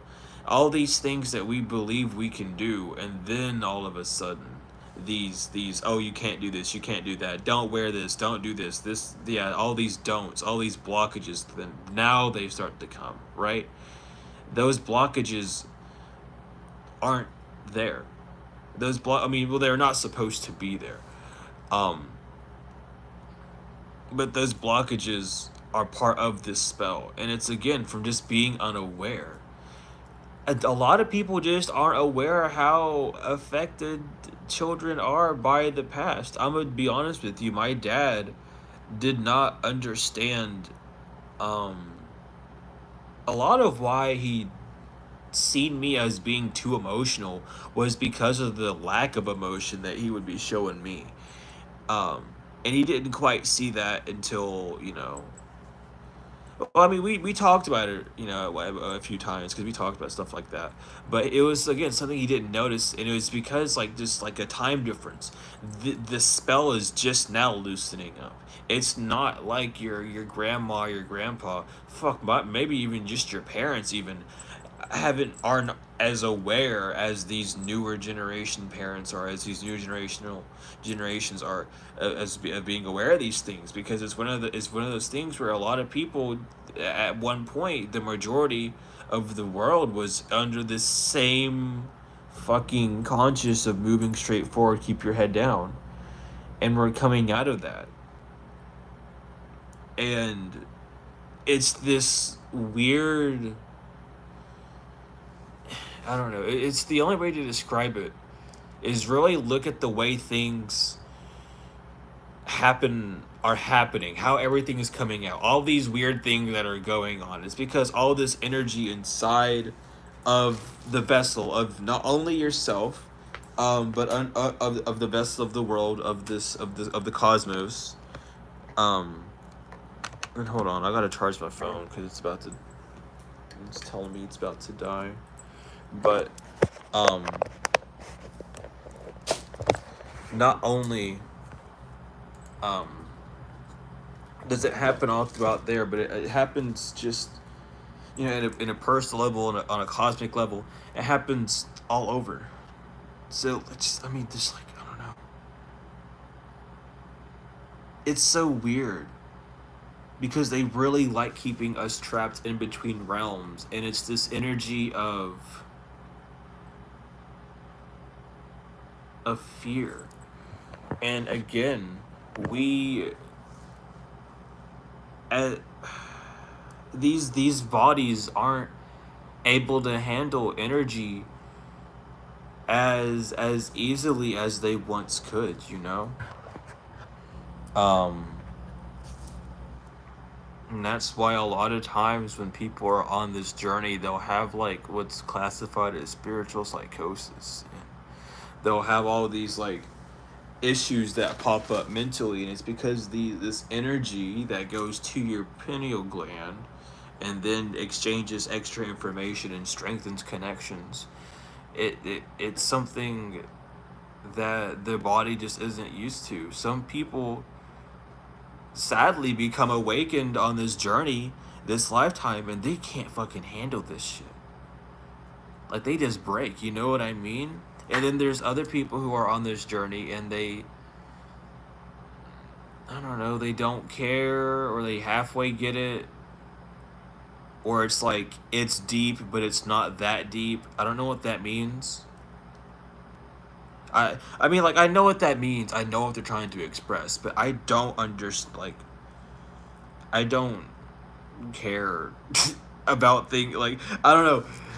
It's I don't know how to describe it other than just like, I don't understand when people say things like in that nature. Like, it's not that deep. Like, what do you mean by that deep? Like, what are you classifying it as being deep? If you're deep, then like, what do you like? I don't know. I don't pay attention to classifications. I stay pretty detached, but not in like a bad sense. But I just don't. I just question, and it's not even in a sense of like paranoia. It's just like, I want to know what's going on. I want to know what's up. I want to know,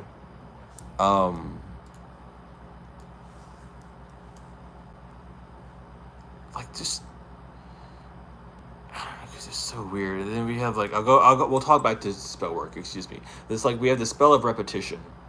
I'm gonna be going all over the place with this. I'm telling you, I'm serious. But we're gonna talk. We have the spell of repetition, which that happens on like a day-to-day basis. I don't think that's. I mean, it's definitely become a collective issue, but it's something more of just like not feeling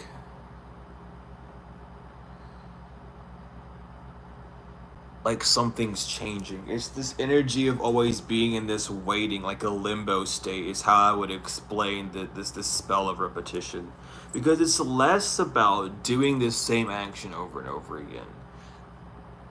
Because with that happening, you would be getting the same outcome, which would mean there is no possibility for an outcome, which is possible, but not likely. You know, it's not likely that you're going to do the same thing every day and then have the same exact verbatim response. I mean, like, God, if you are Jesus, you know, that's horrible. I mean, like, exact, like, verbatim, everything is the same.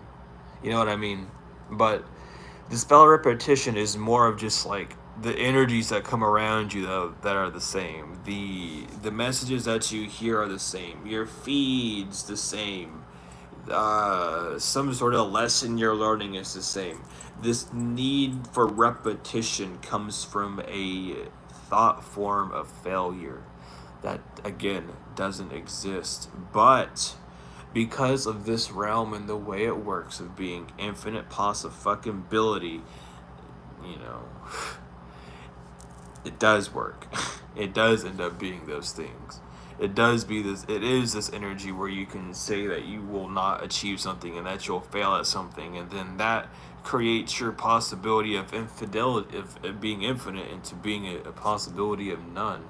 And it comes from being in this setting of school, being graded the way that we are. It's like we're graded on our memory. And memory is a dimensional thing. You know, memory is dependent. You know, people, when you elevate high enough on your spiritual journey, you end up forgetting shit and then remembering things. It's all just how it is. It's a dimensional thing. It has nothing. Memory has nothing to do with what the fuck they teach you.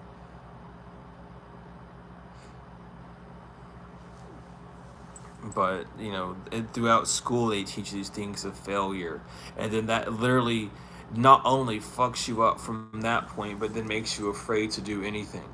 It's like, shit, you know, we're not evil. I can't speak on this because I don't know for sure, but I'm pretty sure that no on the radar a school, a religious school beats people with the left, with the ruler with the left hands anymore. I'm not sure about that situation, so don't quote me on that. But people are still afraid or mock and joke about left-handed people being of the devil. Which I don't. First of all, I wouldn't like. Can we talk about that? Like this weird thing of like where they teach you everything. Like I talked about them teaching you everything backwards, but it really fucking is. Like, do you understand? Like a demon is a spirit. A demon is not like a good or bad thing. A demon just represents a spirit. We've demonized, which is giving a spirit to the word spirit, and we've given it an evil spirit. We have demonized the word demon into thinking that it's something bad. Look up the etymology of the word demon if you don't believe me. I'm just telling you these things. And the reasons they make you upset is because you're not upset that you're hearing new information. It's a wake-up call that you're feeling. It's the energy of a wake-up call. But these things that, I mean, we don't even realize these things happen, but like we feel like all these weird ass comparisons of being taught backwards. It's so weird. I'll never understand it. And then we're told like what a ghost is, and then we're told that a ghost is a type of demon, and then like a demon is classified as a type of ghost, but then the demon that's classified as a type of ghost is based off of a religion that took the phrase evil spirits and then turned it into, oh my god, I could break it down, but I gotta like remember.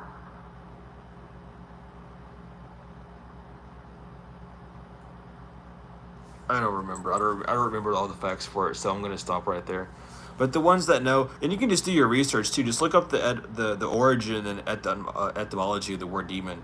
It's all right there. Like it's just like the definitions change. Like I don't know. We gotta like, I don't know. It's gonna get fixed, and that's the thing that like that's just something that I know for a fact is it's gonna get fixed. It's something that's gonna, again, it takes people to actually be concerned about it, and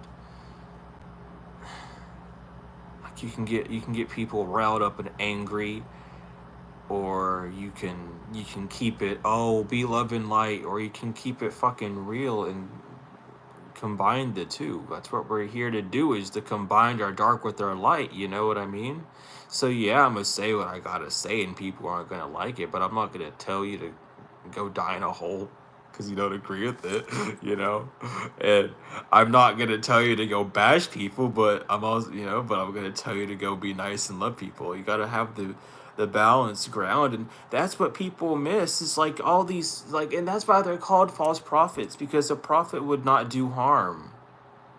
And harm is telling you that you're a victim because you're not a victim. Okay? That spell work in its finest. Saying you're a victim strips you of your power. Completely strips you of your power once you accept that you're a victim. You feel powerless, you feel like you can't do shit. That's the curse of being a victim, is your power is zilched. We don't use the word victim over here. You're not a victim. You are under the influence of external action. You are not some sort of damsel in distress. There's better words to use. Go find you some better words. You're under attack. If anything, if you're gonna use anything that has any sort of like energy for emergency, just say you're under attack, because that doesn't deem you unworthy to defend yourself. You saying you're under attack means that you're in this mode of now not knowing if you're gonna move forward or not with like defending yourself or however you want to move forward. But these things that we're told is like we're not told how it's supposed to.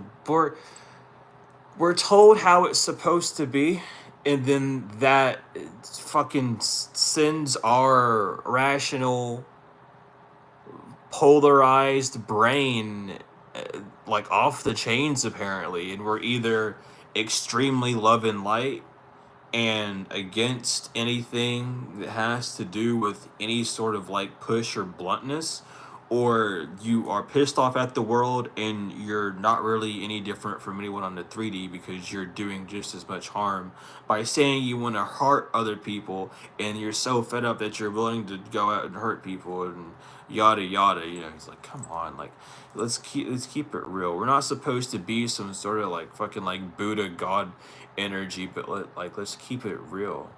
Like that's what we're here for, is honesty. And so is let me be real, it's the ugly truth of everything. Some people, we know that we have to be innocent, but at the same time, in this energy of being innocent, it's fucking annoying. So yeah, it's the truth of being, it's of existing.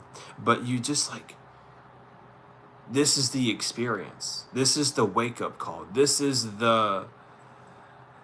when it's like, I don't know, this should be the sign to not only religious people who have been getting these signs, but to the spiritual community alike.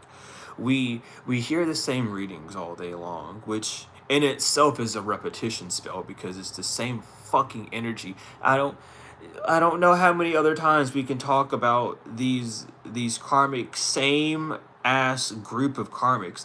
Listen, it feels like I'm watching a cartoon at this point. I want to stop watching this show. Let's move on to the next chapter. We keep hearing that we're able to move on, so let's move on. But there's this hyperfixation of, oh, there's these karmics still doing things. Are those karmics at this point like my own thoughts? Because my life is not affected by any sort of magic at this point in time. And everything in my life at this point, from a while from this point on, has been a dictation of my own actions. You know what I mean? Like at some point, you become awake to these spells not doing anything to you. But it takes, I'm going to use this word, not trying to be mean with it, it's what's coming to me, but it takes coddling. It really takes healing from. Because this is something, these attacks of magic is something that's literally been beat out of us. This is something that we've grown to fear. This is something we were told is fake and then had it used against us. This is something that's going to shake your fucking core. You're going to need coddling. You might even need a lifetime or two to really heal from this shit. You know what I mean? The ones that are like new to the spiritual journey and just now waking up, it might take you a while to really understand what the fuck. Let me tell you, it's not something that we all wake up from it. It's fucking bizarre. Even when you do believe in magic, the fact that it's being done on you and you haven't done a damn fucking thing to have these people that are on you, the fuck? Like, it has nothing. So like, what's going on? Is it about you? Or is it about what's going on? Are you going to let your ego run this show? Because yes, you're being attacked. But is it because you are the target? Or are you part of something? Because if it was just you being attacked, there wouldn't be the amount of number of people being in here. You know, there wouldn't be so many. There'd just be one tarot channel talking about this. You know, there'd only be one person talking about the karmics doing it because there wouldn't be a need for all these other people. There's something more going on than your ex-boyfriend joining a cult. You know, these cultist energies that come in and they swipe out these demons that are unleashed. You know, what's going on? What the fuck happened with Alistair and the portal that he opened? Like, what was going on with all that? Like, truly, what's like, I don't know. We're not gonna get that deep into the spell work shit, at least until I get more information or someone to talk to with about it. Cause damn, it gets a little deep, but it yeah, it goes fucking, it's crazy. This shit is, and like a lot of it. See, now this is something that a lot of people don't like talking about. And I'm gonna talk about it because it needs to be said.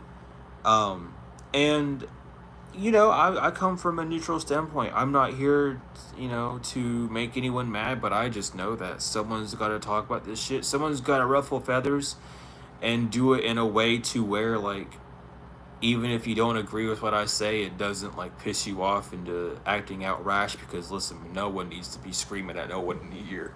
But modern day religion and magic are some of the most stupid things I've seen. And I don't mean that in an offensive sense. I mean that in the blatant hypocrisy that goes on. You know, they tell you in church not to do any sort of rituals, yet they take fucking commissions or donations or whatever the fuck, and then have an altar. They have a worship room, but you're not supposed to. You know what I mean? Like, they tell you not to do these rituals to praise or to show, like, you know, doing these things are of the devil. Doing worshiping in this sense is of the devil. They don't, you know, they have their own altar. Any other altar is like not it. These curses of fear, this weird energy of just fear. The church doesn't even tell you, but they do magic like the whole fucking time. Eating bread and drinking wine symbolizing the body parts, that's incantation right there. That's putting a spell. That's symbolism. Symbolism's huge for spells, dude. You look at any fucking spell book, you're gonna see a bunch of symbols, dude. That's the first thing. That's the first thing you're gonna see is a symbol. And you have religions telling you that you're gonna like go to hell. They instruct you with all this fear, say that you have to do it this one way, and that doesn't make sense. And again, I'm not bashing nothing. Do what you want to do, always and forever, always. But are you doing it out of fear, or are you doing it because that's what you want to do? You know what I mean? They, it's bizarre. Because I don't know, nature disproves a lot about what's written in the book, and it's not to. And again, like, I'm just not trying to ruffle any feathers, so I'm trying to find a way to say this, but like, I don't know, the way that.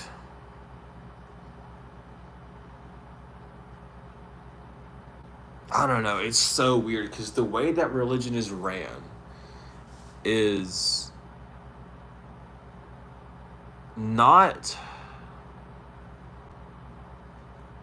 religion as a whole, and not religion as Christianity, because I know that that's a projection that's going to be really thought of. When I say religion, I'm talking about religion in a whole.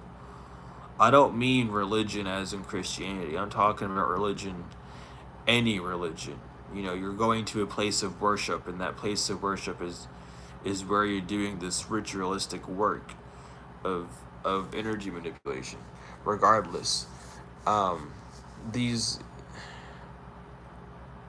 religions, they tell you the same thing, and And again, it's not, and people talk about this all the time. I've talked about it before, but it's like, it's, how it's God showing you who it is through multiple different forms.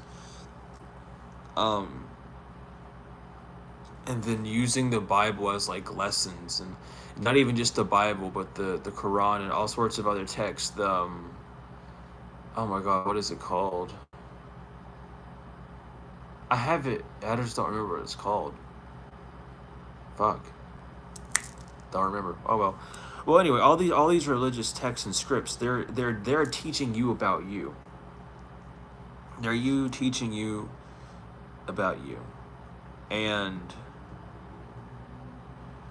it's done in this way to demonize your origins. Um, and this one isn't all religion. This is where you apply where it applies, but it's done to demonize your origins and to reinvent a way of being. Like, there, the meaning of God is said.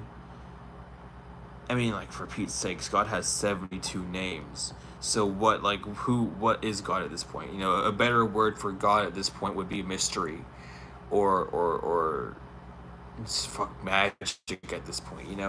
It's because the energy of God. We all have our own experiences with God. We all say that we see, that we feel, that we experience this being of God, and with spell works and how they are, these things that we see, we need to make sure that when we see them, and it's less about making sure and more of an understanding that the only reason that you see that, what is the only reason you see what you see, is because of the spell that you're under this lifetime. And that's not to say anything bad about any belief, but that's just telling you what this reality is. This reality is the spell that you're putting yourself under. Because of this underlying, for some people, it's this underlying fear of the truth. And for others, it's just the uncertainty or the unknowing of just everything happening at once.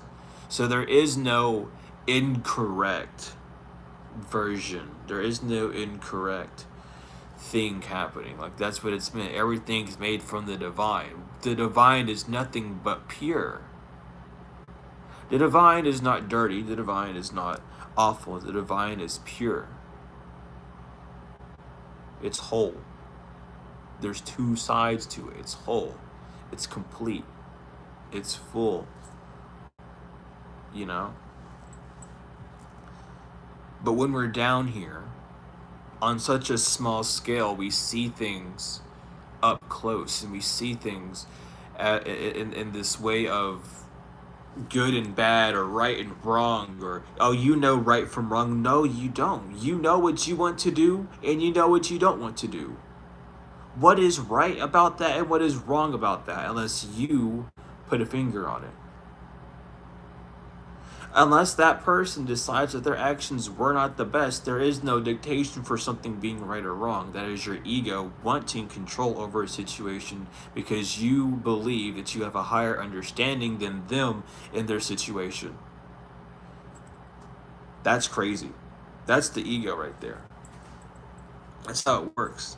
And these are things, again, how the fuck are you going to wake up tomorrow and fix this? You can't. Just be aware of it. Just understand that this is how the ego works. This man-made device that we made to look at people and judge them isn't just judging people on, oh, they're wearing a blue shirt. No, you're judging that person because they're walking in the front door with their left foot instead of their right. And you're comparing that to Billy and Johnny, who both walked in right foot compared to their left. That's how deep this goes. That's how deep these wounds that we have go.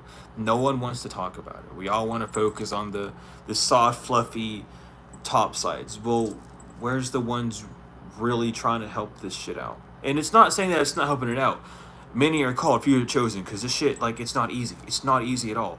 But it's these things that when we understand them, even if we don't verbally teach them, it's something that's now lodged in you. It is a seed. It is a frequency that now resonates inside of you. Whether you want to agree with it or not, it is now a frequency that's resonating within your body. It's how it works, you know? And it's about getting these things out, which again, which I don't understand. I am a mystic. I am an occultist all day, every day. I don't understand these people in the esoteric communities, and I guess it's because of the word community.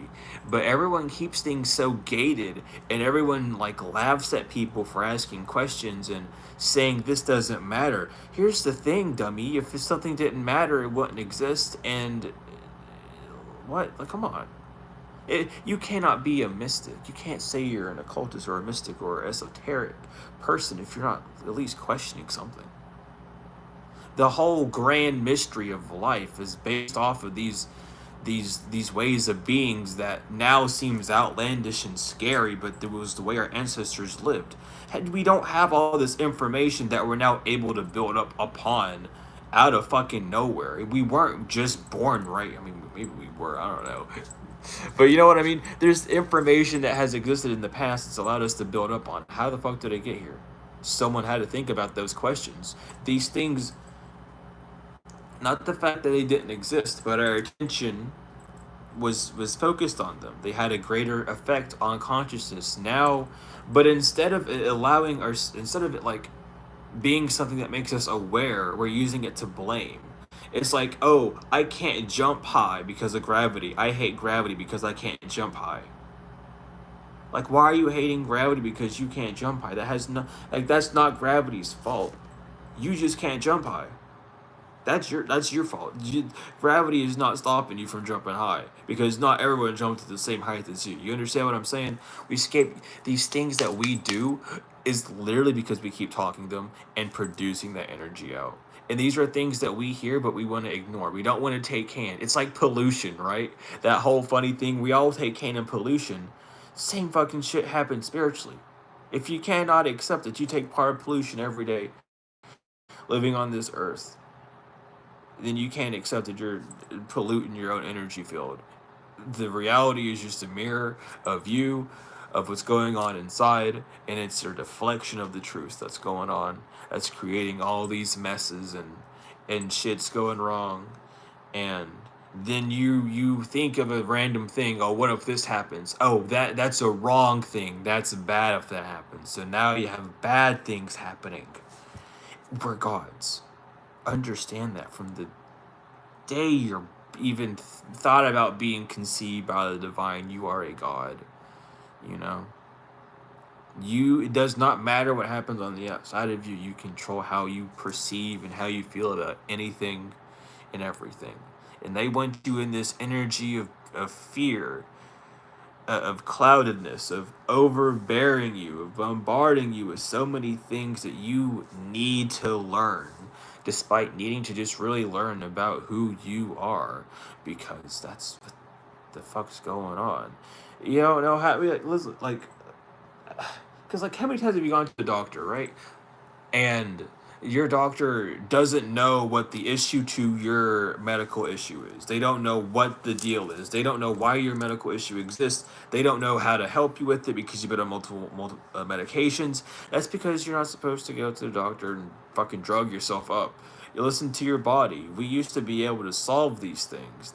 Some of these diseases are man-made, and we can't even fucking create a solution for them because our dumbasses made it as a joke, and now we're in niche, like knee length and shit, and we can't get our way out. You know what I mean? Like all these, oh, the drug epidemic. Yeah, that wouldn't have fucking happened if you didn't think it would be a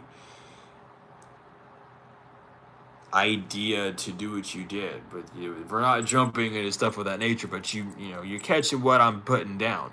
Like this trying this. It's so obvious though, and it's this energy.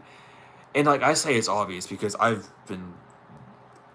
been in think like deep within meditating and thinking about these things that I'm going to be talking about. So it's obvious to me in a sense that I understand what I'm saying, but like it's just, I don't know, these things that happen, there's always two, right? These things we're told it takes two to tango. Well, the two that tango, who decides to tango? You. What happens before you tango? You have to ask yourself, do I want to tango? Yes or no? Yeah, I'm going to go tango. No, I'm not going to go tango. Those are your answers. You went to go tango, so it takes two. You chose to interact with that incident. So now if that person fucks up the tango, you agreed to interact with it. It's like it's these things that you don't want to take accountability for because it wasn't your fault. That doesn't matter. If you weren't there, you wouldn't have had to experience it. So it is your fault. It's not bad, but you have to accept these things. And it's like you don't want to. These things we don't want to accept. It's not my fault. I mean, listen, I'm right there. Even I want to say it's not my fault. It's not your fault that your ancestors have these traumas. It's not your fault that yada, yada, yada, yada. And it's not your fault that you're chosen. That's bullshit. What you were chosen for is to hear that these words of you were chosen to fill you with importance. And that's not like a bad thing, but people will hear that they're the chosen one and then their ego will run off with it like none other. Understand that if you were not chosen, you wouldn't be here on this planet at all. Like you wouldn't even be conceived of as a thought. You wouldn't even exist. Your ancestors wouldn't exist. If let's keep it real. Let's keep it a buck, okay? We're all chosen. We're all here. We're all chosen. Let's get used to it. No one's special. We're all literally the same. Stop putting yourself on a pedestal. Let's get, if you want to get down with the spiritual jubies, let's get down with it.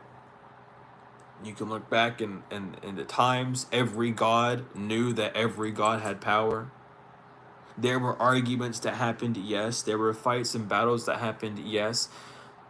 But every battle between a god that one leveraged and said that I'm stronger than you, and then they got their ass whooped, they never said that shit again for a reason. And it's because you're not more powerful than someone because you know something different or some bullshit. We're all the same. So these like weird ass comparisons of saying that I'm chosen and someone else isn't. Who the fuck said, like, who said that they weren't chosen? What were you chosen for? Can you explain to me that? You're chosen, but for what? To be chosen by God? Well, newsflash, we're all chosen by God. Because God created you and God created me. So now what? Like, you're chosen because you want to feel special. Because your ego needs that importance. The ego is everywhere. The ego, you can't escape it. The ego is you. It's what you want. But these things that you want, you don't need. You want them. That's the ticket. That's the trick. We think we need these things. We think we need all this gratification, the fame, the money, the externals. Who gives a fuck? Do you think your ancestors really gave a shit about that? And they lived fine. It's like we're trained to think about looking at the ancestors as barbaric and like, oh, you don't want to live like them. They had all sorts of issues. There are people still being mauled by wild animals. I don't know what the fuck you're trying to tell me about what's different between them and then and now. The only thing different is that we have this imaginary thing called debt. And we're being attacked by wild animals. I don't see any difference other than an addition that's not helping me out. And if it's not helping me out, it's not helping anyone out. Like, can we understand these things? There's no difference. It's the same thing. But we're so caught up in these things. And this is why I always laugh. This is why I have a fun time with it. It's serious. Yes, it's a serious thing. But why would I implement fear into a source like this that's already receiving enough fear as it is? You know, we gotta talk about these things, but it's not like doomsday, we're all gonna fucking die, because newsflash, we can't die, but if you want to think of it in a different way, we all die. You know, and another thing, you just know we can't just sit around and ignore that these things happen by like blaming them on other people, because what the fuck, then like now that just spreads the problem. It's like it's a white lie. Let's not lie to ourselves anymore about these things. And these are like, you know, and these are things that people might even tell you, or you'll hear these things, and then it's just like you lie to yourself because you don't want to apply it to everything. We're so selective. Be picky with your food, not with what you're told. It applies to everything. The rules of duality is going to apply to everything, but not all the time. That's just how it is. It's like the color blue is a pretty color. It's going to apply all the time until you define that it's not a pretty color. You know what I mean?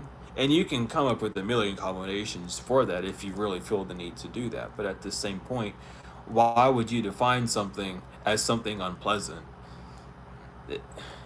if you didn't want it to be unpleasant? You know?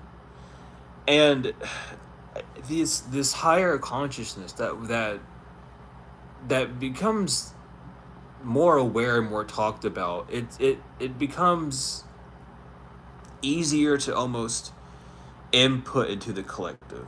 Because if you even like, I don't know, because like think back to your own personal experience, because I really want you to think about how these affect you. Because I'm talking about this one in specific, this all these magic spells in a collective sense. So apply it to yourself personally. You know what I mean? Really take these things and apply them to yourself. What were you taught that you then later found out was backwards? Allow these seeds to like plant. Don't overthink. Don't try and struggle to think. But this is how they did it. This is what they did. They drip fed us information until we ended up agreeing with it and then making it a way of life. This is the exact opposite of stuff that like they tell us. It's awful to say it like that, but it's like it's how the beginning is. The beginning isn't how we want to think, with a bunch of wars going on and, you know, every night's magic being blasted back and forth. No, this is a mental battle. I've said this since I started this channel up here. This spiritual war that we're in is a mental problem. It's a not mental problem, excuse me. It's a mental issue. It starts in the mental. It's how we perceive things that's fucked up this reality. This reality is perfectly fine. Our perception of things, our judgment of things, it's what has separated and divided this entire place. I don't, like, you can say that this world's an awful place. I don't want to really say it the way it projects out, but you're just not a very mentally pleasant person. I'm gonna just leave it like that, because you are perceiving this world as not being beautiful.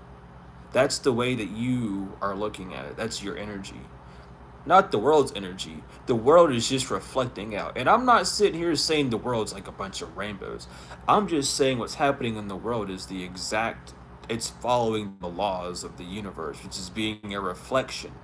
As within, so without. That's simply just the laws of this whole realm. It's what's going on. Why would I get mad at the laws that are happening? I'm more upset at myself for not working harder at these things that I'm already working as hard as I can.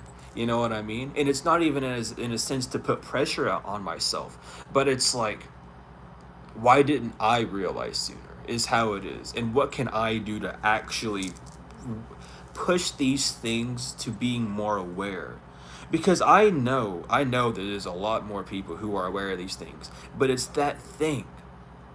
People don't, I can't talk about it, I don't know how to, or they do talk about it, they just don't get the attention, or you know, they do talk about it and then their shit gets like shut down. Like, you can't talk about this really, and it's time to start knowing. It's the age of Aquarius. That's why I was, you know, people are being told to like jump on business and start doing what you feel to be called like spiritually to do. It's the year of Aquarius. It's time to wake up, dude. It's time to start knowing the truth. they can block you all you want. You know, this they can block and do whatever, but this shit's it's flipping. This script is over. You literally see how fucking crazy the elections have been already. Like this matrix is not going very good. Every year is something weird, and then it's like I don't know what the fuck's even going on at this point. I barely pay attention. The only time I ever pay attention to anything that happens on the 3D is if someone tells me it. I don't pay attention to much of like the collected data that media apps fucking have. If it's for me, it will make itself known to me. That's just how the ancestors have lived. That's how I want to live. It's easier. It's not as stressful, and it's not in the sense of like, oh, little you're bitching out. No, it's how you make the world better because we have all these issues that we're looking into, and the issue is we're looking into it. We observe. We don't get up inside of it and try and learn how it works immediately. We observe it. You sit back and watch. You wait. You exist. You don't fucking go out and chase. You attract. You allow these things to come to you. It's your birthright, for Pete's sakes. We're told these things, but we don't do them. And I'm guilty of it too. Like this isn't even like anyone, you know, getting like a bitch down or anything. Everyone's guilty of it. Even the people that you look at as being like completely holistic, like they're guilty of it too, let me tell you. And it's just how it is. There's nothing wrong with it, but it's this acceptance that you need to agree with. And people feel like, because I've been met with it personally.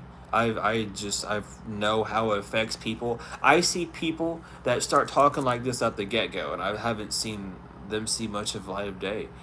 It's one of those things people don't want to hear the truth, and they don't want to hear that either. People don't want to hear that. People want to ride with their ego.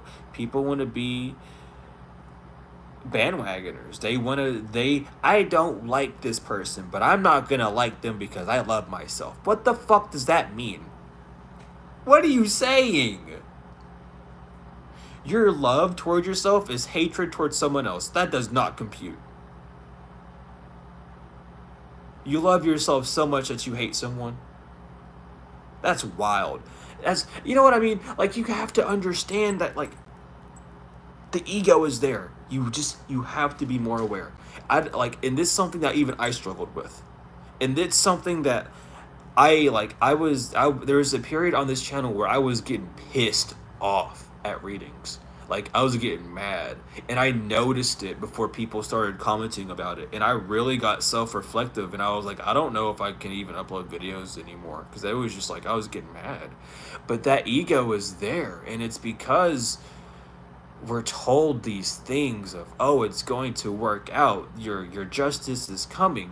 And I've tried to explain it on this channel, and I always will to the till the end of it, is this justice is not an external thing. We're so materialistic. We want this money to come in. Money is energy. The divine gave you your paycheck and energy to do things that you desire to do, to have that trail of rainbow, that trail of gold behind you, you know? But God, dude.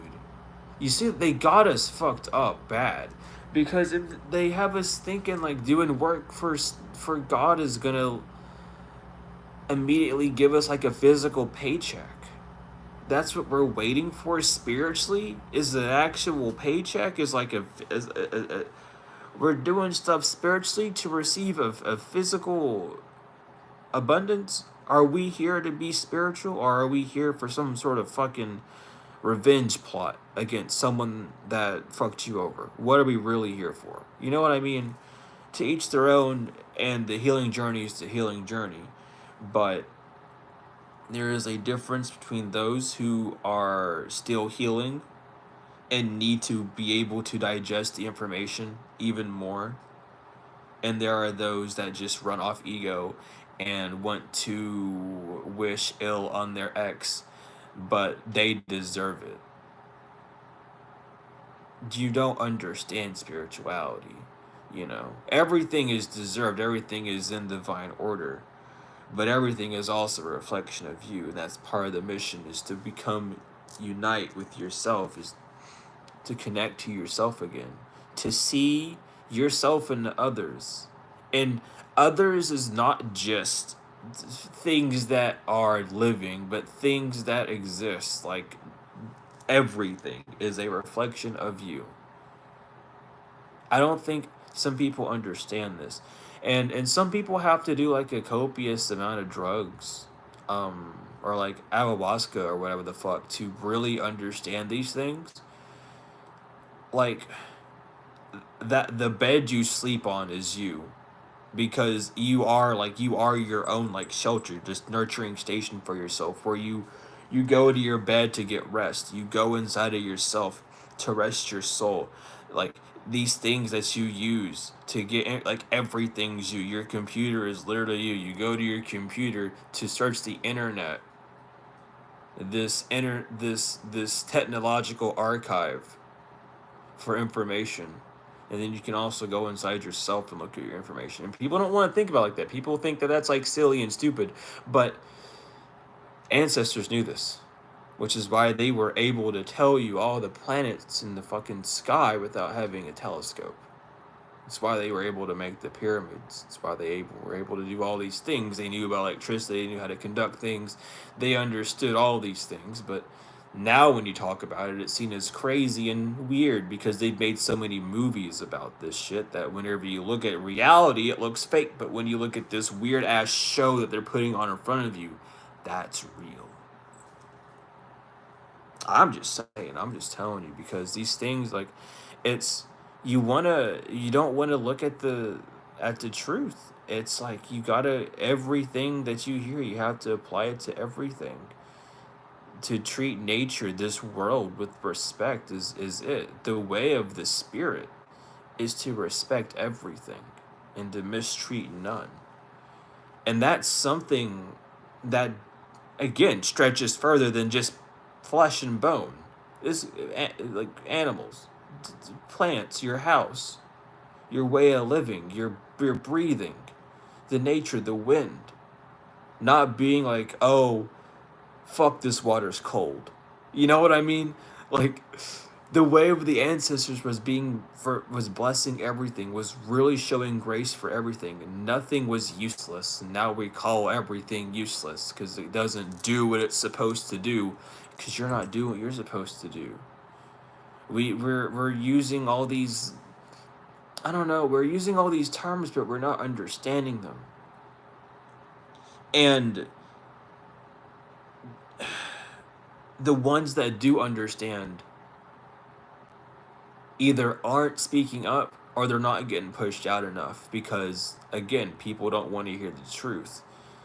And I mean, it's scary. I mean, shit, I've already lost like almost 100 some subscribers just recently from doing this switch.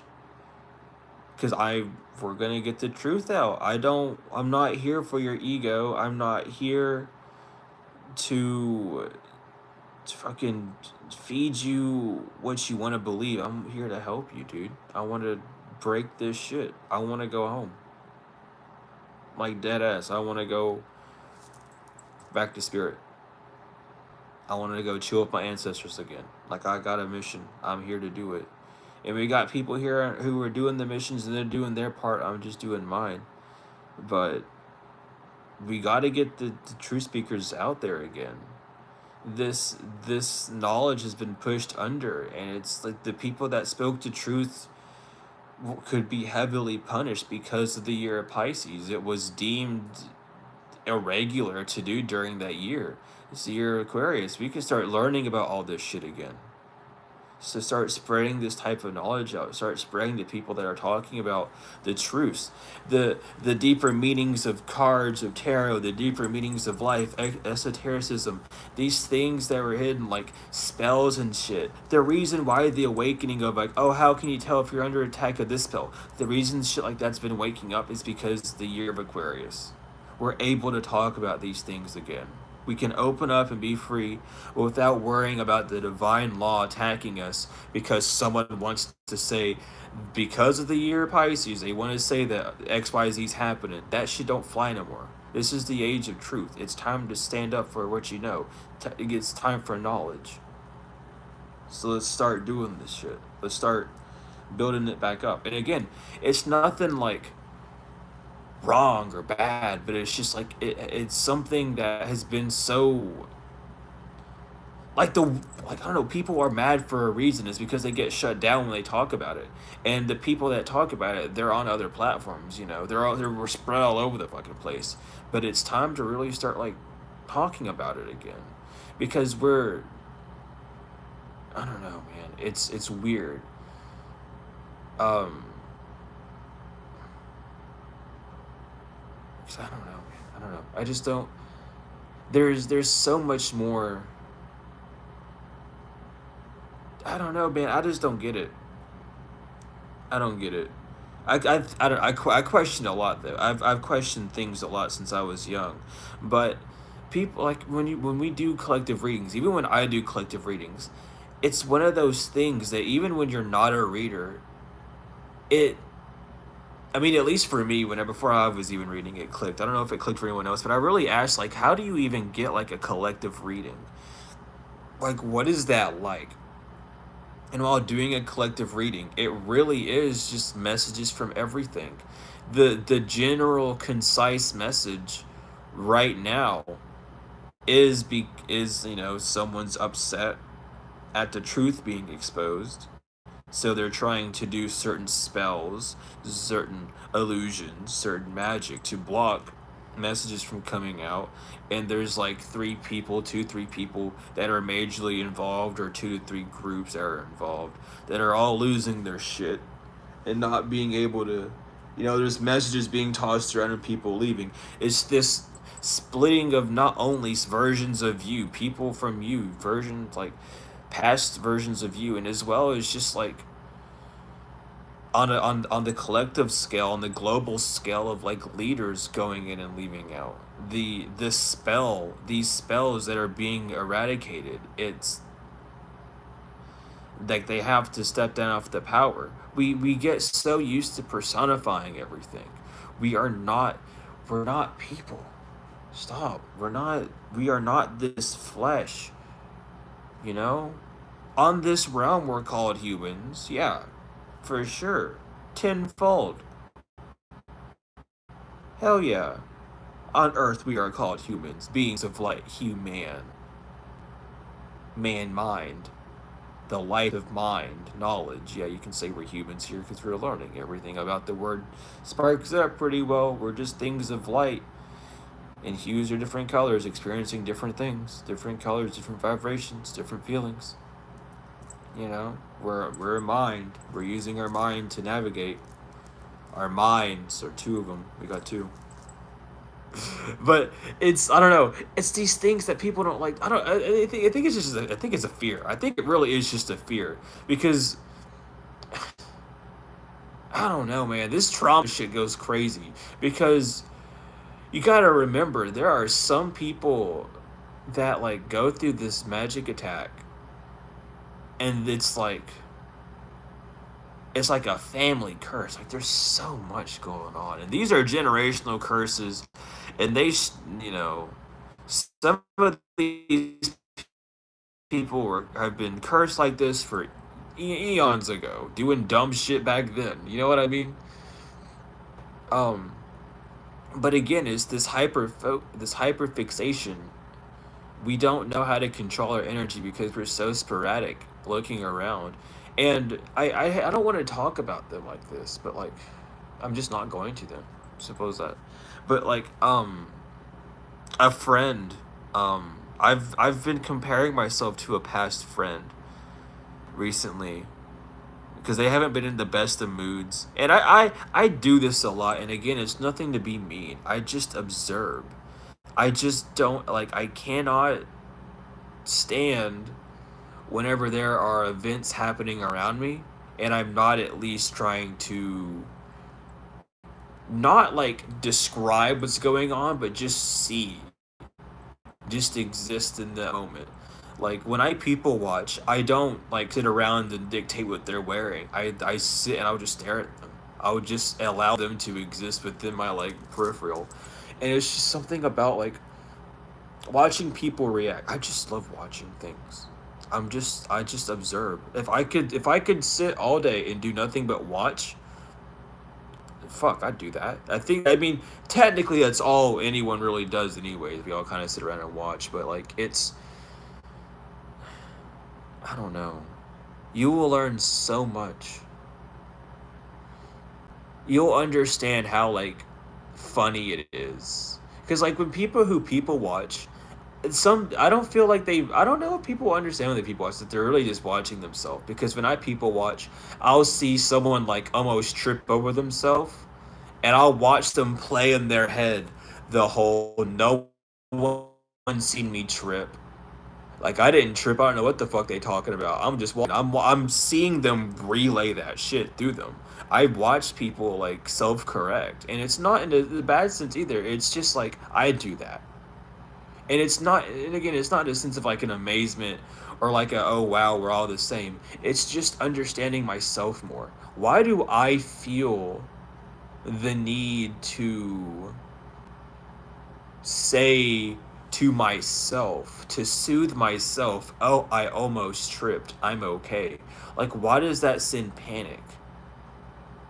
What motion does that body remind me of to make me feel this energy of embarrassment or fear or less than? These feelings that we have, you know what I mean? They don't fit necessarily what a cause would be, because the causes that they're caused by aren't necessarily related with what's happening, but related with everything around it. Like there's just a need to really just to look at things. I know I always look at things in this nature, so it's probably just me rambling. I don't know who else thinks about it like that, but really like why do you get happy about XYZ? And again, it's not to like dilute the situation by using words, but it's just to understand like you. Because you're here to know yourself. You're here by yourself. You're born here by yourself. You're leaving this world by yourself. And it's just like needing to really know you. And we think knowing you is like materialistic things, like my favorite color is this and I like watching this show and I do this. Like that doesn't matter. Like who are you? You're you're missing out on who you are. The way that you react to everything is who you are. And it's less on the sense on the physical, it's that feeling that you get. Um it's funny because we all get that same feeling, but we feel it differently. That's who you are. And all these spells that have you, oh, here's makeup to make you look pretty. Oh, I don't look pretty? Why don't I look pretty? Why are they applying makeup to these specific points on the face? Do I not look pretty in these areas of my face? You know, like I don't. It's these weird things that no one was really worried about until someone realized it. And it's awful because it's one of those things that's caused this domino effect. But again, this higher understanding, this higher knowledge eliminates that. Um,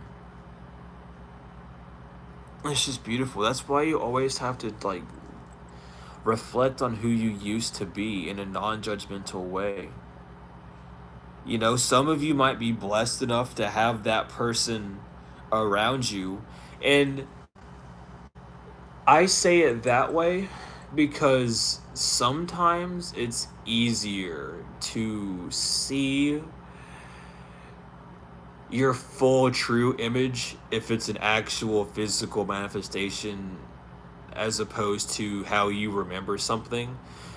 Um which goes along with healing. You know, when you heal and you have to use your memory, it's a little bit harder to heal from because you have a lot of bias still attached to the event that happened that you're trying to heal from. So you literally have to deconstruct yourself before you can heal. They don't tell you that either. I don't know why they don't tell you that. Healing is not sitting down and thinking that you're going to heal from it. Healing is first destroying how you felt about it, because fuck that, and then healing from it. Now you're able to think about it in these senses of, oh, here's this and here's that, and then this happened, and I'm attached to this because XYZ. It's crazy.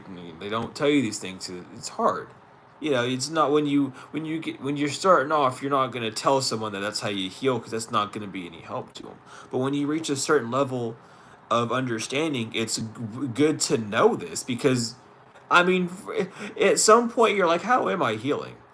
Like, what am I doing that's healing? I'm thinking about it, but well, I'm thinking about it this way now as opposed to last time. It's because you literally deconstructed a program. You deprogrammed yourself, and you don't realize these things. We think deprogramming takes like a whole month of subliminals. No, it takes the exact amount of work that you put in for that last thing you did. It might take less, it might take more, but it takes that exact amount of effort.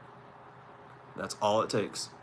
That's all it takes to reprogram your mind. That's all it takes to break out of this matrix fully. That's all it takes to change this entire reality, seemingly in a blink of an eye, but relatively, like, you know, a while. Um, but that's the key. But the thing is, if you don't realize that healing is deconstructing before applying that bandage, then I don't know what you're doing. Because you have to look at healing the same way as you're healing a scar in your arm. You gotta get rid of all that gunk before you spritz it and, you know, put your cover on it. You put your whatever, you know, your Neosporin, your fucking rubbing alcohol or whatever, de-infect it, do whatever you do, you put the band-aid on it. You have to get rid of that gunk first. But in the starts of the journey, you can't just tell someone this shit. They'll get mad at you. That's 101 with anything. There's levels to this, and that's why I always say that there's a reason for it. Everything has a reason. There's nothing useless about it. That's why when I talk, I make it very, very, very. I try to always say, like, there's no good or bad. I'm not trying to sway an opinion, and in fact, I don't care if you agree with anything that I'm saying or not. I'm simply stating my state of existence, which is at some point relative to something that you've gone through in your existence, or relative to something that you're needing to have. You know what I mean? But it's all about these things, and it's like, it's so important to, like, keep it neutral. We want to, like, I don't know. It's this weird acknowledgement that we have of, like, yeah, but we understand that there's two sides. Like, yeah, beautiful. There's two. We understand that. We understand that we are in a duality and that there's two. But then why do we get addicted to choosing sides? The war is there because you have decided within yourself, within your own ways of thinking. You just there's a war going on because of why? Why did you use your power to make there a war between the light and the dark? Why did you do that? Why did you think that there's a war between the light and the dark? Is it because the light, you can see the light, and the dark, you think the dark's offended by the light being there or something?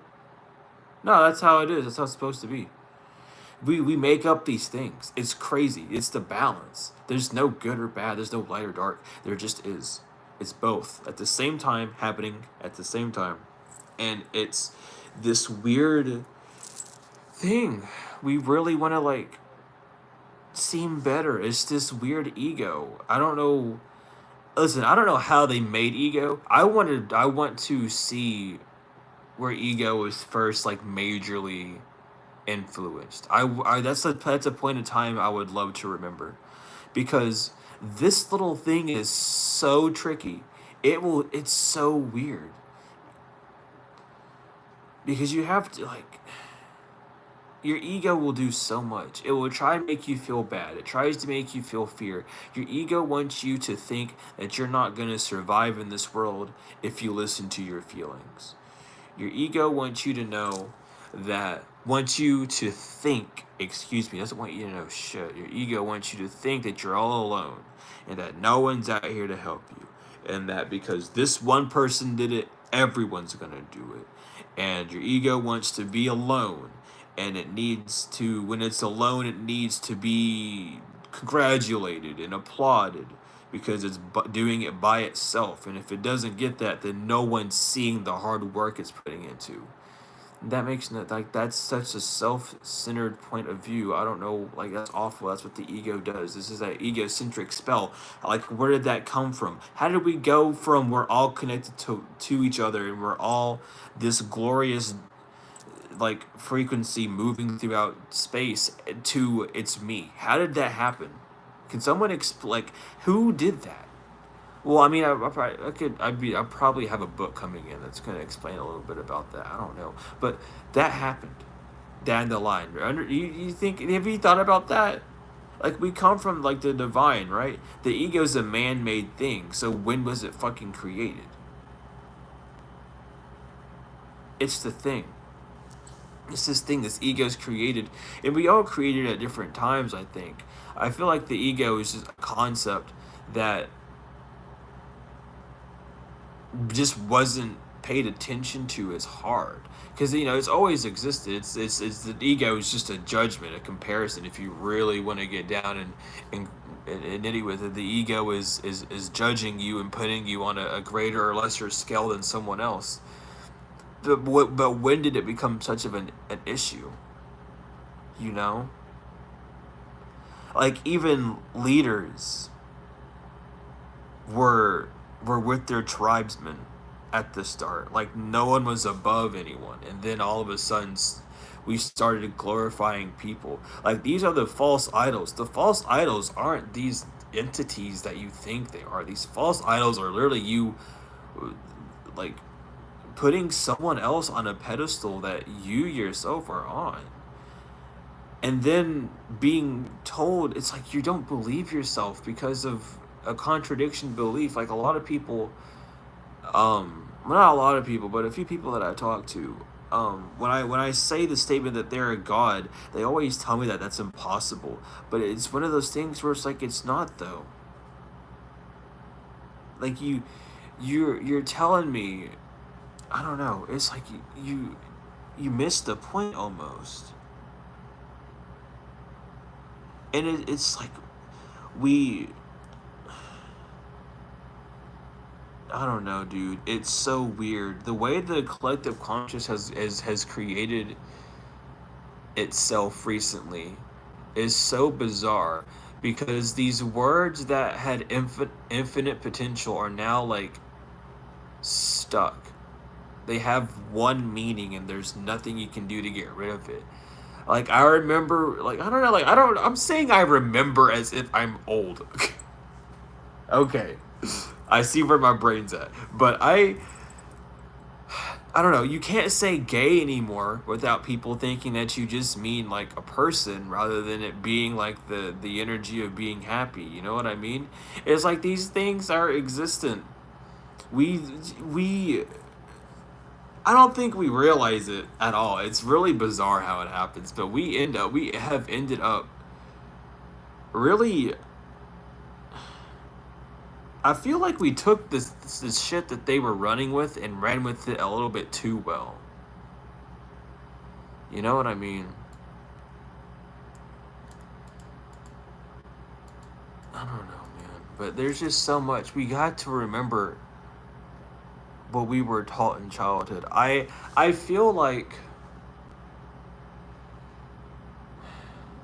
I don't know. We were there. Okay, so the only thing that was good in some, I don't know, well, at least in my school, was the lessons that I was taught in elementary school. The golden rule. Treat others how you want to be treated. All these things, like all the good standard rules, like not picking sides, be nice, share, do all these things. Don't judge people. Always ask if someone needs help. All these things, like, it we we we know that that's something that we should do, and then we end up not doing it, and it's just weird how we,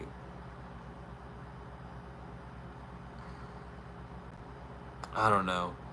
I don't know if it's because I think about it a lot, um, or not, but yeah, it's just we we don't realize how much pressure we put on ourselves by not even doing that. Like, you think you want to open the door for someone when they're walking and you don't open the door for them, and then you end up beating yourself up over it. Like, that, it's like, why do you feel so bad about it? And it's not in the sense of like why are you judging it as good and bad? You know what I mean? Like, they want us in this, I don't know, it's a fine line. It really is, because you'll have people always telling you that you're an asshole, but you have to stay true to yourself. You gotta be honest and strong with yourself. That's why in our ancestors, like, I don't know, man. The tribes that they had, it wasn't the fact that they were all like one big family. They all did their own separate things, but they all came together at one point. Like, that's how it was, to keep things as pure, to keep your mind on track, to do what you needed to do. But then just to come back together at the end, like, there's something about that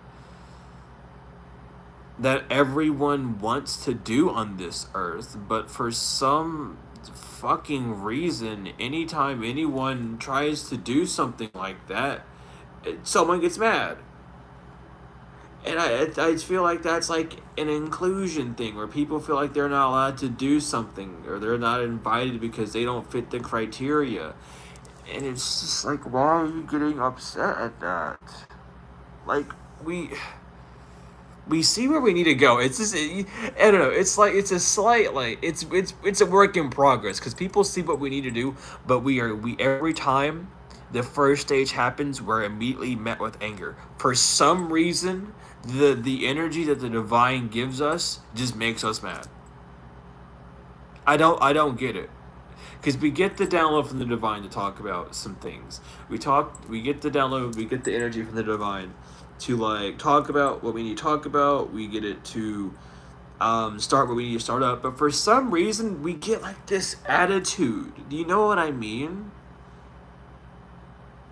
And it's not like you're mad at the divine, but it's like, I'll show them this, or I'm gonna show them that. It's these really small impurities that we need to, not, I say that we need to, I say that in the sense of the long run, so don't like panic yourself, but that's something that we need to, like, focus to rid.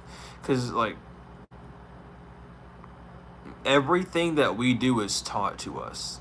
You're not born and then you know this shit. These are things that you're taught. And it's either taught through generational shit or taught when you're born. So where the fuck did that start? You know, why did that have to be a thing? It doesn't have to be a thing. You getting your foot ran over by a truck would not hurt if all of your ancestors commonly agreed that a truck had no power over your foot and could not hurt it. I'm telling, like, that's the power of the mind of the generations going down. But they got us mind fucked, and they got us fearing who we are. They have us fearing God. They have us fearing our power. They have us fearing everyone. They have us, oh God, the world's gonna fucking explode, and there's meteors flying. There's like fucking space rocks flying, flying close by this other space rock that we're living on. Awesome. That's always been happening since this space rock has been a thing. Why are we so scared of it? Why are we overlooking these things? Like, not overlook. Why are we looking so much into stuff? Why are we scared of death? Why are we scared of death? Why are we so scared of change? That's why we're scared of death. We're scared to change. Is that then everyone wants to die. No one wants to live. Everyone wants to, like, just go in a coffin. Uh, just like, come on, man. Like, you don't want to change. You're too. I don't know, man. Like, come on. You can't be you can't be fed up enough to want to eradicate yourself, but too scared to pass away naturally. Like, you see this weird. It's a weird confusion because people don't realize they got us in a reincarnation curse down here. That's why these fucking people, they don't give a shit. These draconian energies that are like at the higher levels, they don't give a fuck about this reincarnation shit. They'll let us do it. You know, not everyone comes from here. People are sent here. Like, there are souls sent here to try and raise the vibration of this planet. It's an operation to save the fucking earth. It's not, yeah, we come down here, we have our experiences, we get to experience what earth is like. There's no sin. Do what you need to do. We're here to experience something, so if you're here on a mission on earth, you might as well fucking have fun with the environment around you. What's the point of being here? Not to suffer, but to bring the vibration up, so you don't need to suffer when you're here. You need to have a little bit of fun.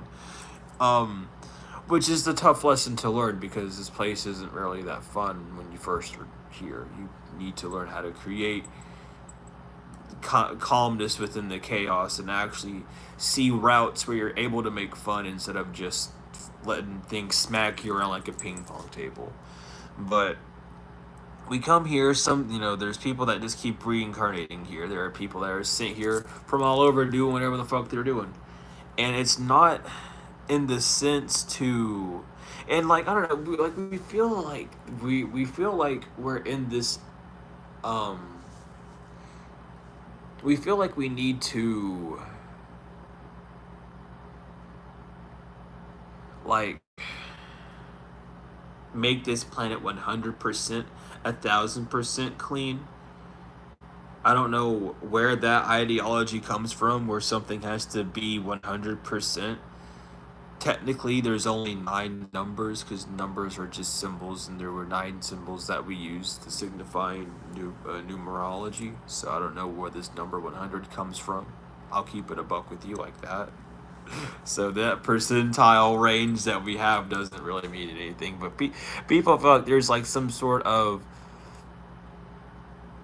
I mean, like, technically, on the realms, there's like a percentage that needs to like be cleaned, determined. But at the end of the day, like, the majority of the cleaning needs to be focused on you, and it's like cleaning yourself to clean the world, and doing both at the same time if you can. Shit. I mean, both happens at the same time, but actually going out, cleaning the world physically, and then doing it spiritually on that type of level. Um, but I don't know, because there just really is like a really big need to really, especially with the scapegoating spell, dude, because that shit's so bizarre. I don't think people realize it as much, because, like, again, that's like the ego. The ego is the big spell, dude. I don't know, like, what the fuck. Whoever found out about the ego and how to, like, manipulate it this way is genius, because that's fucking awful. And of course, there were tribes that didn't like other tribes because they had shit. But who was the madman to start that off? Who was the one that actually, like, get that feeling and be like, you know what? It is not to put blame on anyone. I just want to be there so I can understand what the fuck's going on, so I can can really, get down to the nitty gritty. Because all these generational traumas and karmas come from one person doing something to you that has never been done to you before in your entire life. And that's the karma that you now hold, is that energy of the effect of your last action that you took. I don't know, like, people don't want to agree to shit like that. I don't know. Have you all met people with resistance like that? Like, when you tell them that, like everything has a reason, and they just don't like that answer. Like that just makes them mad. I've met a lot of people like that. I don't understand why they get mad when they hear that. That's like, what do they want to hear? That something just happened to them for no reason? Like, that can't happen. You did something. If you weren't there, it wouldn't have happened to you. So, what'd you do to get there? Like, we gotta understand these things. And, like, different levels, of course, but I don't know. I feel like we. I feel like the majority of us could move on to this type of level of thinking to really elevate the consciousness. Because we talk about all these upgrades, you know, everyone's talking about these upgrades, but where are the people showing the upgrades of this knowledge at? Where are the people showing the upgrade of the downloads that they're getting? I don't see them fucking anywhere, dude. I don't get much on my feed anymore. I'm gonna be real. I don't see many people talking about like the deeper levels for healing. I just hear all this focus on spiritual court and violence, and it's like that's cool and all, but that's doing the same fucking shit that they're doing on the 3D. And it's not taking us forward, it's keeping us stagnant with this fucking weird ego that's leading the way now. Like, I don't know. It's this weird thing I have. I don't know. And I don't know if it's like a me thing. I don't know if other people feel this way either, but it's just something I really wanted to like talk about, because it's not that it's a bad thing, but it's one of those, like, I'm here to learn. I'm here to be observant and to like know when things are going wrong. Like I was like I noticed a lot of my readings were sounding like other people's readings, and I was like, what the fuck's going on? Like, why are we talking about the same shit still? So I stopped watching tarot readings, and then it still went on. So I was like, okay, fuck it, I'm just not gonna do nothing then. And now I'm here doing this. Like, it's just like there's levels to this. We need more people on the higher levels of this education to start talking about it. This is the leap. Like, you, what do we all collectively expect like this just to? Yeah, it's gonna snap. But who the fuck is the one that's gonna tell the reaction to go off? Who's going to be the one to tell the universe, hey, we want to focus on these things now? I don't. I guess it's gonna be me. I don't know, but I just want more people to talk about it, because again, it's like it's something I'm passionate about. These things that it's like, I don't, dude. When you get spiritual, and it's scary because these are deep dives. This is not your like modern day spiritual shit that you're gonna hear. This is the mysticism. This is the shit behind spirituality. These are the things that your ancestors like knew, and it wasn't something that they just knew and forgot. These are things that they really like thought about day to day. It wasn't just mindless action. Everything had intent. Every footstep, every breath had an intent towards it that was already pre uh, conditioned, and it was not changed. It was not altered unless it needed to be. It was, I don't know, man. And people want to say that it's like a robot type of thing, but it's not. It's just the fact that if you're happy, why should your mood of happiness change unless you deem it worthy to change? Like, I don't know. This world is weird because they'll deem people. I don't know. I don't want to jump into that one right now.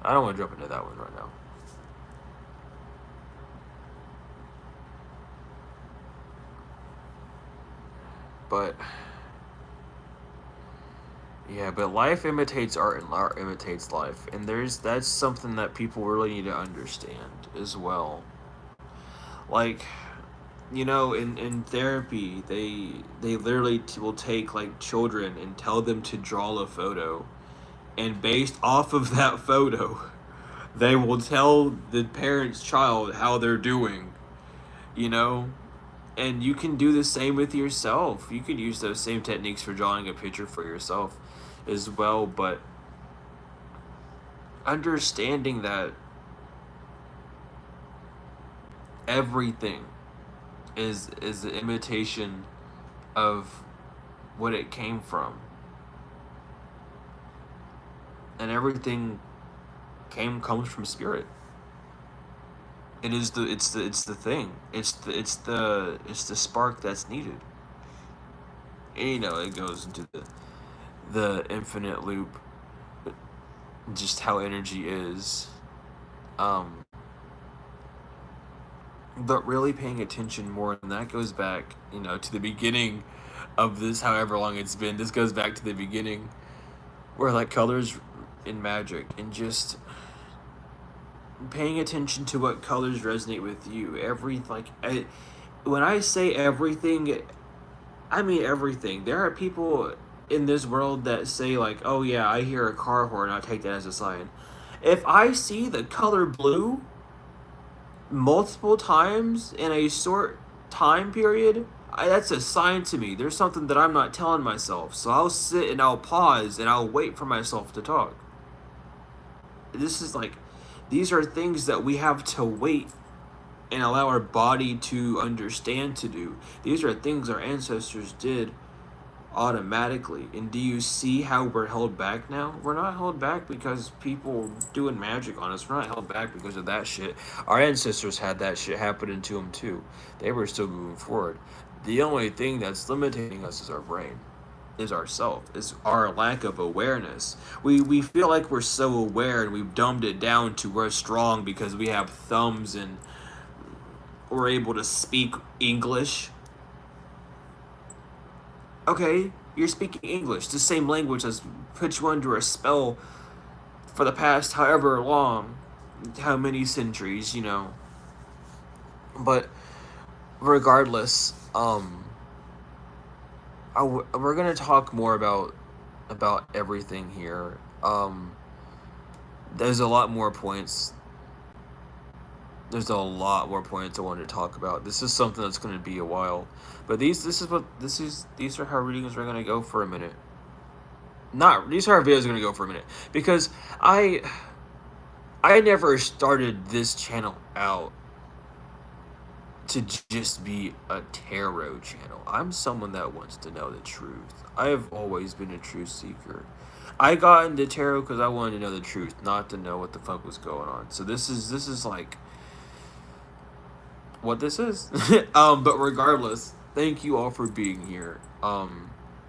Again, if you're wanting some good bracelets, I would definitely use Spirit Otter. The link for that's in the description. If you're running a reading, and I do all sorts of readings, you can, you know, just tell me what kind of reading you want.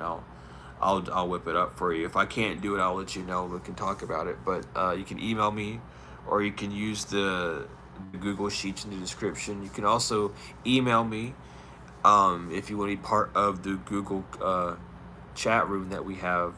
We just talk there, share ideas, help each other out, do that sort of thing. But regardless, thank you for the likes, comments, shares, and subscribes, and donations. Energetic or financial, it doesn't matter. I appreciate both of them to the edge of the world, to the moon and back, tenfold and forever. But I love you all so much. To the moon and back, tenfold and forever. Thank you so much for being here, and I will see you later.